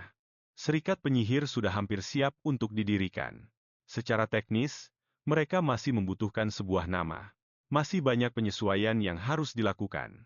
Selama rapat berlangsung, mata kalian tidak bisa berhenti menatap Arsen. Alan bertanya kepada raja apakah Baginda punya saran nama, karena sang raja sudah memikirkan hal semacam ini sejak lama. Ada. Namanya Vulkan. Jawabannya keluar begitu cepat sampai sangai Alan merasa lega. Dia bertanya dulu sebelum mengusulkan namanya sendiri. Jagoan kita ingin tahu apa pendapat Arsen. Penyihir itu kelihatan agak bingung dengan pertanyaan itu dan juga sikap kalian. Kalian memperjelas kalau yang dia maksud adalah nama Vulkan. Bagaimana menurutnya? Sambil tetap waspada, Arsen bilang kalau itu adalah nama yang bagus. Nama itulah yang akhirnya dipilih. Belakangan, dengan menggunakan sihir pembungkam, jagoan kita menceritakan semua yang terjadi di masa lalu kepada Alan. Ini melibatkan Arsen. Meskipun Arsen yang membunuhnya dulu, tapi sekarang tidak ada alasan untuk mengganti penjaga. Situasi sudah berubah dan orang-orang pun ikut berubah. Meski begitu, jagoan kita masih menyimpan dendam yang sangat dalam atas apa yang telah terjadi. Orang yang datang menemui jagoan kita adalah Baron Melir. Sudah cukup lama sejak terakhir kali mereka bertemu. Jagoan kita meminta maaf karena sempat memutus kontak, tapi Melir merasa sangat terhormat bisa berhubungan lagi dengan pangeran ketiga. Selama ini dia tidak bergaul dengan bangsawan manapun. Jagoan kita langsung ke intinya. Dia datang untuk menagih imbalan. Sang Baron sudah menduga hal semacam itu. Dia selama ini telah berdagang berlian dan kuda dengan keluarga kekaisaran. Sang pangeran sepertinya ingin mendengar hal lainnya. Melir bilang kalau dia masih belum punya apapun untuk diberikan kepadanya. Hal itu membuat kalian tersenyum. Jagoan kita bertanya apakah bangsawan itu bisa menjalankan jenis bisnis lainnya. Melir bilang kalau dia punya orang dan sumber daya untuk itu. Masalahnya, Brisen juga memiliki hal yang sama. Sang Baron bingung karena dia pikir dia sudah memegang kendali atas kalian, tapi kalian mengatakannya dengan sangat belak-belakan. Jagoan kita tersenyum dan bilang kalau itu benar. Kalian bilang dia akan mendirikan sebuah unit penyihir. Mereka butuh manajemen. Melir bertanya apakah itu adalah harga untuk nyawanya. Jagoan kita menjawab iya. Itulah harga yang dia inginkan. Dengan penuh kesetiaan, Melir siap mengabdi pada seseorang yang seharusnya mati di usia 15 tahun. Kalian mengubah segalanya dan sekarang dikelilingi oleh orang-orang yang bisa dia percayai. Sekarang yang tersisa hanyalah menemukan Sylvania. Di pesta perayaan ulang tahunnya, kalian menyadari kalau semuanya sudah dipersiapkan dengan baik. Bahkan kakak brengseknya itu juga ada di sana. Sudah cukup lama sejak terakhir kali mereka bicara. Saat kalian berjalan pergi, Planche memanggilnya si mata darah. Jagoan kita bilang dia tidak akan menoleransi hal itu lagi. Namanya adalah kalian, yang mengejutkan. Planche bilang kalau dia itu bukanlah kalian. Dia mahir menunggang kuda, menggunakan pedang, dan bahkan berani menjawab balik. Planche ingin tahu siapa dia sebenarnya. Kalian juga harus ingat kalau dia bukan Bern lagi dan Planche bukanlah raja gila yang dulu dia kenal. Pertama-tama, dia harus menunggu sedikit lebih lama sampai dia mengetahui dari Sispani tentang apa yang sebenarnya terjadi. Sambil ngeliatin saudaranya, Dia bilang kalau orang itu punya banyak ide gila. Alan pun nyeletuk kalau Planche mungkin cuma pemabuk. Tapi dia nggak bodoh, jadi wajar aja kalau dia merasa ada yang aneh, seiring berjalannya waktu. Kalian sadar kalau kecurigaan kakaknya bakal makin besar. Mereka harus segera beresin masalah itu. Alan ngingetin dia kalau sekarang dia adalah kalian, bukan siapa-siapa lagi. Dan itulah yang akhirnya diputuskan sama protagonis kita. Meski begitu, emang gak gampang buat lupain kalau dulu dia adalah Bern. Sang penyihir ngelempar sesuatu ke arah muridnya dan nyuruh dia buat nangkep. Ternyata itu adalah sebuah cincin komunikasi. Dengan begini, dia bisa dapat saran pas lagi dibutuhin. Tapi alat ini nggak bakal fungsi kalau ada kekuatan Sispani di sekitarnya. Di dalam istana emang nggak berguna, tapi kalau di luar, fungsinya normal kok. Alan juga ngingetin kalau semua orang di aula itu adalah orang-orangnya dia. Komandan Yan ngenalin dirinya. Dia yang mimpin pasukannya Siegfried dan mereka bakal ngelindungin kalian sepanjang jalan ke sarang Sispani. Sarang itu ada di wilayah kekuasaan mereka. Mereka benar-benar hebat, tapi kayaknya mereka nggak suka lihat tuan muda mereka malah kerja jadi pelayan. Siegfried Junior nanya apa jagoan kita butuh sesuatu sebelum perjalanan dimulai, dan di depan semua ksatria itu, kalian malah minta ke si pelayan. Dia nyuruh pelayannya ambilin minum. Parahnya lagi, si pelayan malah nanya apa dia mau teh. Begitu kalian mutusin, si pelayan nyuruh dia nunggu sebentar. Kalian jelas sadar kalau para ksatria itu ngerasa keganggu banget sama kejadian ini. Alan gak habis pikir kenapa muridnya malah sengaja cari musuh di kota. Padahal upacara ini kelihatannya penting banget. Sesuatu yang langka. Rombongan besar udah siap berangkat. Planche masih terus ngawasin semuanya dengan tajam. Sang ratu sendiri nggak bakal ikut. Dia cuma bisa termenung. Jagoan kita bakal pergi dengan restu gurunya. Upacara Rosalita pun resmi dimulai. Mengingat apa yang baru aja terjadi, Raja ngerasa cemas sama keselamatan putranya. Tapi Alan bilang nggak ada yang perlu dikhawatirin. Roma ngerasa kepercayaan diri itu aneh. Tapi sang penyihir agung cuma bilang kalau dia nggak ngomong sesuatu yang spesial. Tapi justru sikap itulah yang bikin Raja makin khawatir. Kalian ngeliatin cincin komunikasinya. Karena nggak ada respon, berarti gurunya pasti masih ada di dalam istana. Si pelayan juga terus-terusan perhatian banget. Hal ini makin ngebakar emosi para ksatria. Siegfried Junior sebelumnya juga udah sempet ngomongin soal itu. Kalian nggak bisa sihir dan kemampuan pedangnya juga nggak seberapa. Jadi, para ksatria harus lebih waspada lagi. Pangeran muda itu intinya cuma anak kecil yang nggak bisa bela diri. Itu makin bikin para ksatria kesel. Mereka berharap Tuan Muda Siegfried bakal segera berhenti dari pekerjaan rendahan ini. Perjalanan mereka masih sisa 3 jam lagi. Si pelayan nyaranin buat istirahat dulu. Tapi pas saat itu juga, semuanya langsung siaga. Kalian sadar kalau ini bukan situasi biasa. Dari tengah hutan muncul seorang gadis yang minta tolong. Dia bukan orang biasa. Dia adalah seorang elf. Setelah diselamatin, dia bilang namanya Sia dan dia lagi lapar banget. Ternyata dia udah sembunyi di hutan. Kalian mulai ngerasa kalau pertemuan pertama mereka ini benar-benar aneh. Komandan nanya apa yang harus mereka lakuin. Kalian nyuruh mereka buat kasih makan gadis itu. Dia juga bilang kalau emang dia lagi dikejar, harusnya bilang dari tadi. Tiba-tiba ada pria berkerudung yang naik kuda mendekat. Kalian masangin kerudung ke gadis itu dan nyuruh mereka buat sembunyiin dia. Pas orang asing itu makin deket, mereka nanya dia siapa. Pria itu bilang kalau dia lagi ngejar pencuri. Komandan jawab kalau nggak ada orang asing di rombongan mereka. Tapi pria itu langsung nemuin anak yang disembunyiin. Dia bilang ke para ksatria kalau dia nggak mau cari masalah dan cuma mau lihat bentar. Terus, kalian nanya ciri-ciri orang yang dia cari kayak gimana. Si pengelana itu bilang kalau yang dicari adalah elf muda. Kalian nyuruh dia buat cari aja. Gadis itu panik dan si pengelana mulai jalan ke arahnya. Pas ngelewatin kalian, kalian nyuruh dia jangan balik badan dan fokus liatin ke depan aja. Ternyata ada 2 orang yang lagi sembunyi dan mereka nggak ada di sana buat nolongin. Haus darah mereka ngincer si pengelana sama si anak kecil itu.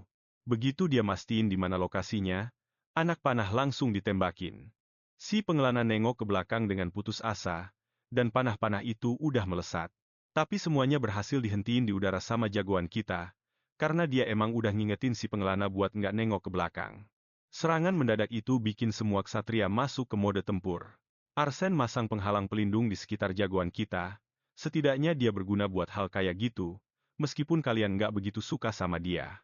Panahnya berhenti datang, kayaknya penyerangnya udah kabur. Arsen bilang dia bakal jagain si anak kecil dan nyuruh Kiri buat bantuin jagoan kita. Pas nyamperin jagoan kita, Kiri ngeliat sesuatu yang bahaya, si pengelana itu ternyata mau nebas. Dia nyoba buat penggal kepala pangeran muda, bikin semua orang di sana syok. Tapi jagoan kita nangkis serangan itu dengan gampang banget dan bahkan pakai sihir. Dia pakai sihir buat serangan balik, ngehempasin orang asing itu ke tanah. Para ksatria nggak nyangka kalau jagoan kita sehebat itu. Kelihatannya sang pangeran bisa lakuin hal yang lebih dari dugaan mereka. Si pelayan jelas ketakutan banget dan mulai marahin jagoan kita. Dia bisa aja luka parah. Dia bilang kalau jagoan kita itu nggak jago main pedang dan nggak jago sihir juga. Tapi para ksatria yang lihat semuanya jelas nggak setuju. Orang yang nggak berguna nggak mungkin bisa ngelakuin hal itu ke si pengelana, apalagi dengan segampang itu. Setelah itu, waktunya ngobrol sama si anak elf. Pas ditanya apa yang dia curi, dia bilang kalau Luka yang ngelakuinnya. Dia sama sekali nggak melakukan kesalahan apapun. Kalian nggak boleh menginterogasi anak kecil itu. Dia kelihatan benar-benar ketakutan. Jadi, dia pun memanggil Arkin untuk membantu. Tugas Arkinlah untuk memahami semua yang dikatakan si elf itu. Setelah interogasi singkat, Arkin kelihatan kelelahan sekali. Salas bekerja di hutan Harisa dan dia pergi bersama Luka. Sepertinya Luka mencuri sesuatu dari orang-orang itu. Mereka berdua terpisah saat berusaha melarikan diri. Lagi pula, gadis itu malah menjawab sebelum ada yang bertanya padanya. Dia sendiri nggak tahu kenapa itu bisa terjadi. Rasanya seperti semacam kemampuan meramal, tapi dia bilang itu bukan tepat seperti itu. Arson kebagian tugas berat untuk mengawasi anak itu. Kalian berencana meninggalkannya di hutan berikutnya supaya perjalanan mereka nggak terhambat, dan urusan penyelidikan bakal diserahkan ke penguasa wilayah itu. Pada saat itu, sang komandan datang untuk bicara dengan jagoan kita. Ada sesuatu yang sangat mencurigakan di antara barang-barang si pengembara itu, dan dia menunjukkan artefaknya kepada kalian, yang juga merasa terkejut. Jagoan kita tahu persis apa itu. Itu adalah racun yang sudah dia konsumsi setiap hari sejak lama.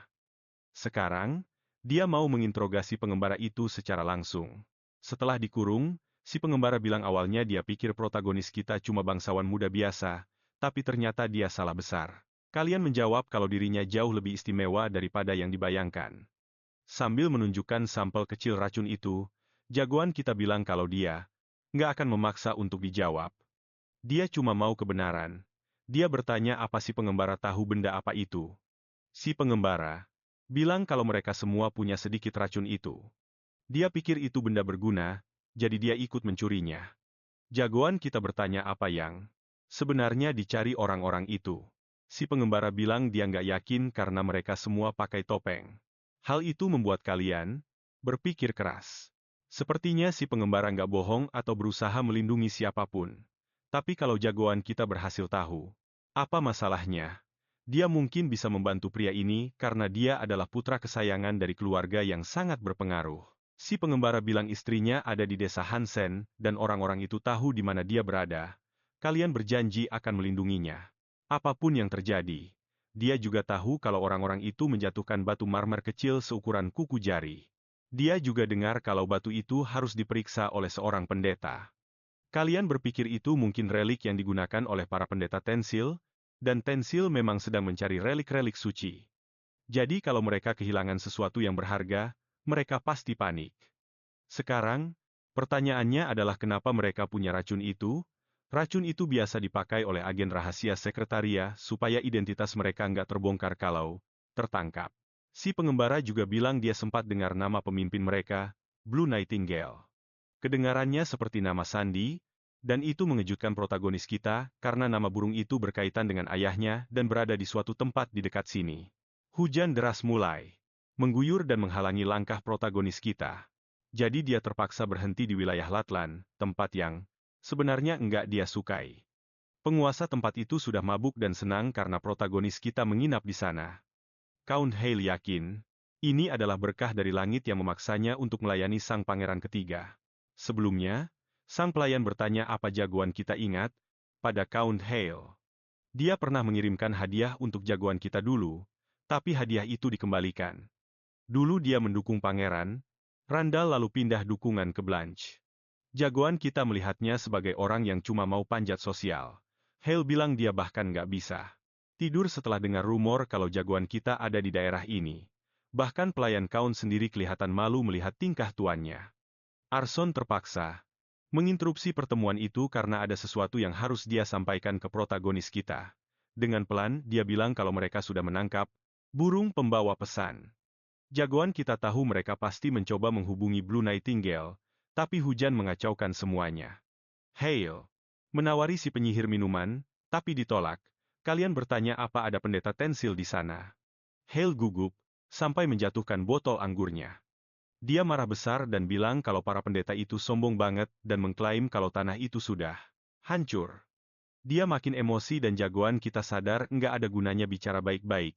Menggunakan sedikit sihir yang dia tahu, dia membuat penguasa itu tertidur lelap.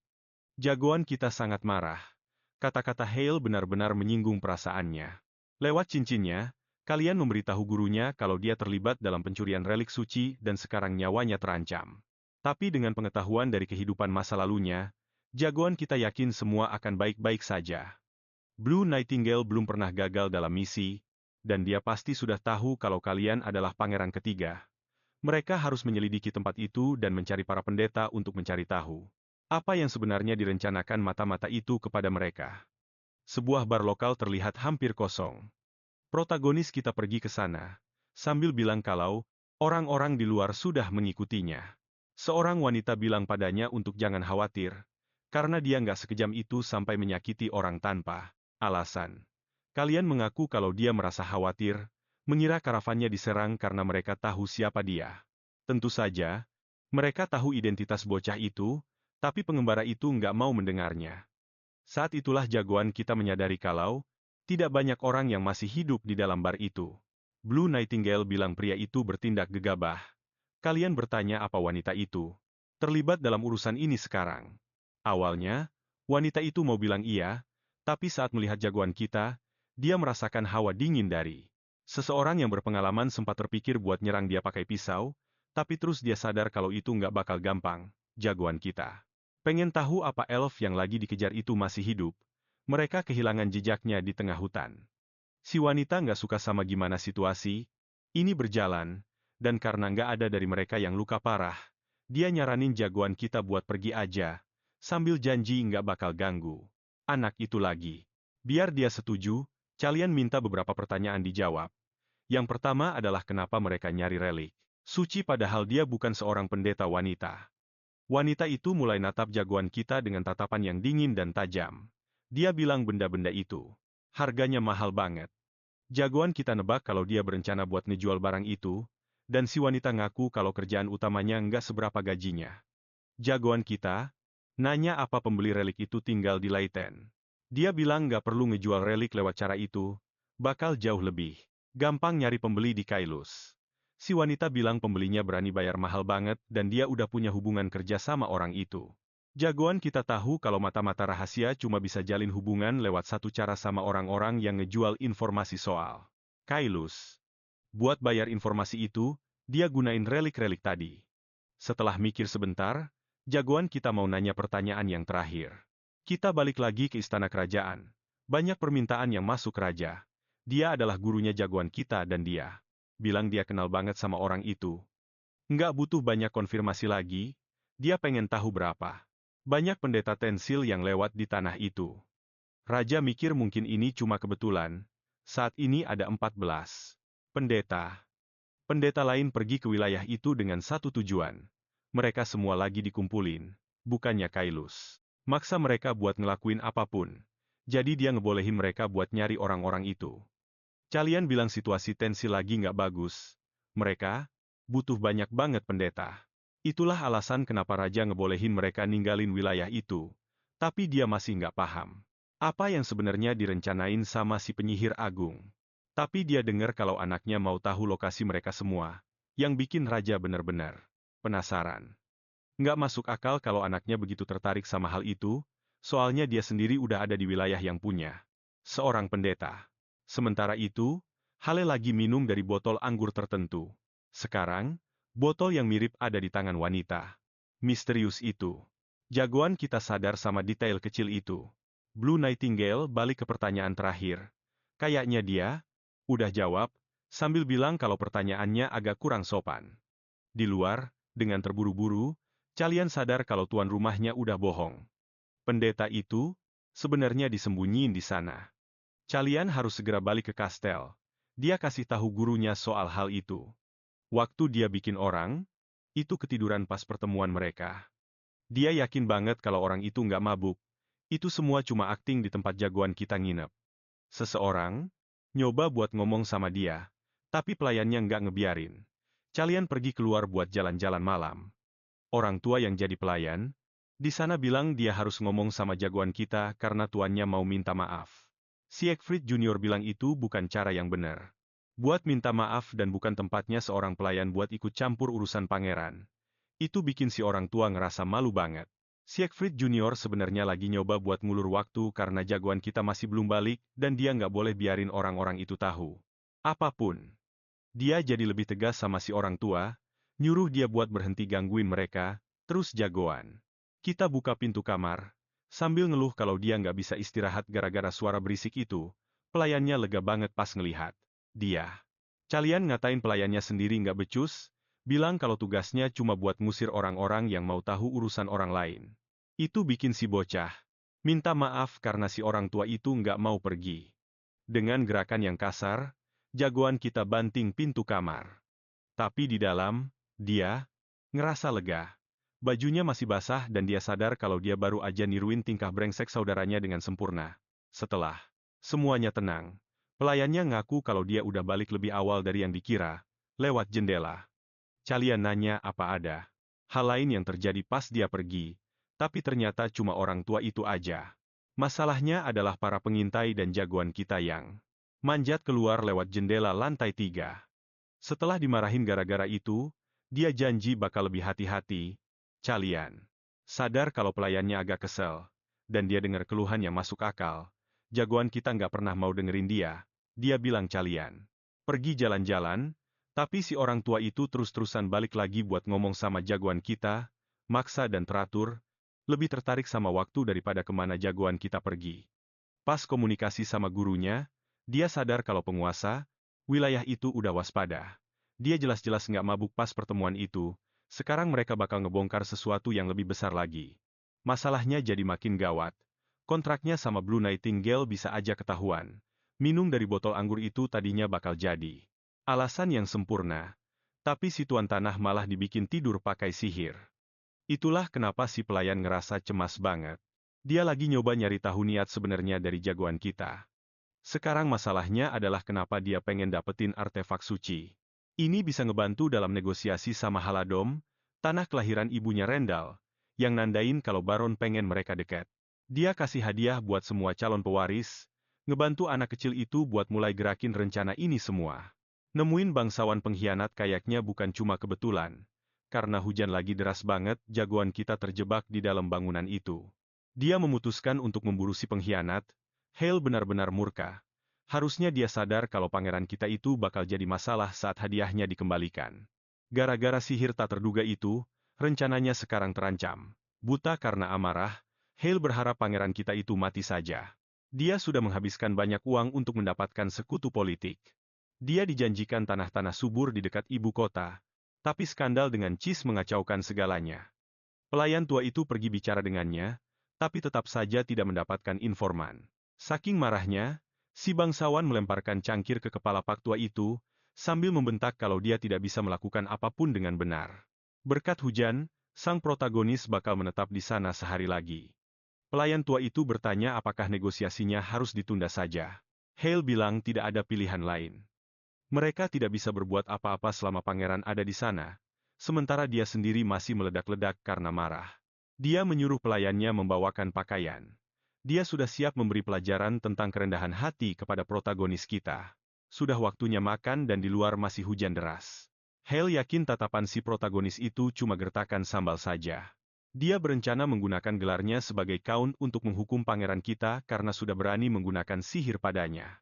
Sebentar lagi pangeran itu bakal berlutut memohon ampun. Saat sedang bicara dengan pangeran kita, seseorang meminta maaf atas kejadian malam sebelumnya. Calian bilang tidak apa-apa lalu lanjut makan lagi. Hale bertanya, apa ada sihir yang digunakan? Pangeran kita mengonfirmasinya, sambil bilang kalau tingkah laku sang penguasa wilayah itu sudah mulai tidak tertahankan. Tidak apa-apa, anggap saja dendam lama. Dia akan membiarkannya karena ini pertama kalinya bangsawan itu menjamu anggota keluarga kerajaan. Wajar saja kalau dia gugup. Hale tidak menyangka jawaban setajam itu.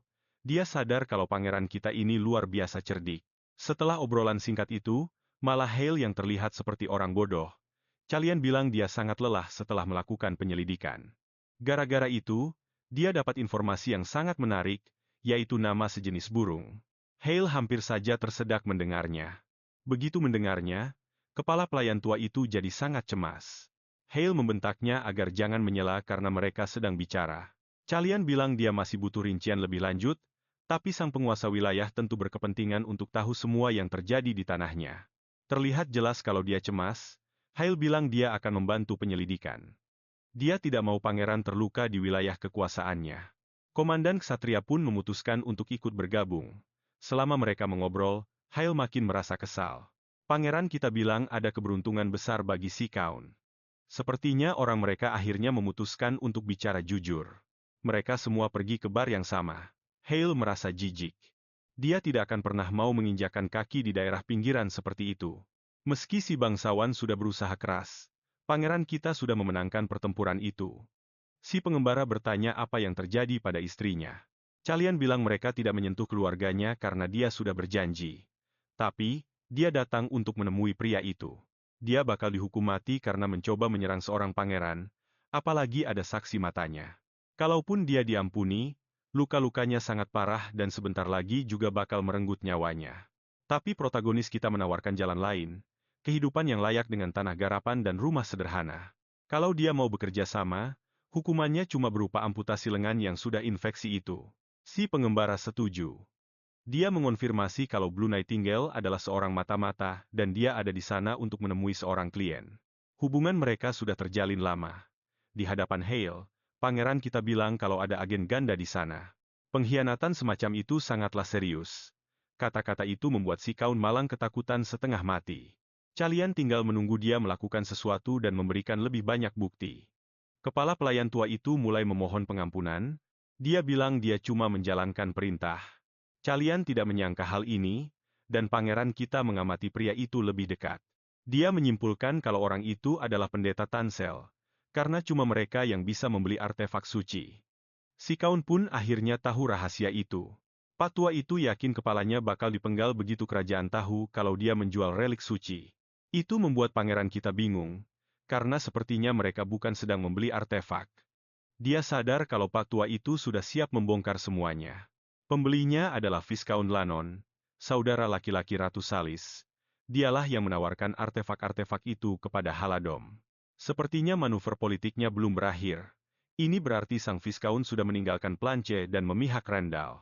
Harusnya dia tidak mendukung sang ratu lagi. Sekarang setelah mereka tahu itu, pertanyaannya adalah apa langkah selanjutnya. Berita seperti ini bakal bikin gempar luar biasa. Jadi, Ellen menyarankan agar mereka bicara pada raja terlebih dahulu. Sebelum itu terjadi, pangeran muda itu meminta agar dibuatkan surat yang ditujukan untuk Count Hale. Dia menyuruh mereka mengurus lengan tawanan itu. Karena lukanya sangat parah, lengan itu harus diamputasi. Dia menyuruh si tawanan untuk menerimanya saja. Sang komandan pun siap mengikuti setiap perintahnya. Sementara untuk Kiri, dia harus menemukan istri pria itu dan membawanya ke tempat yang aman. Gadis elf itu pun terlihat bersemangat. Dia datang bersama Hina untuk membantu beres-beres.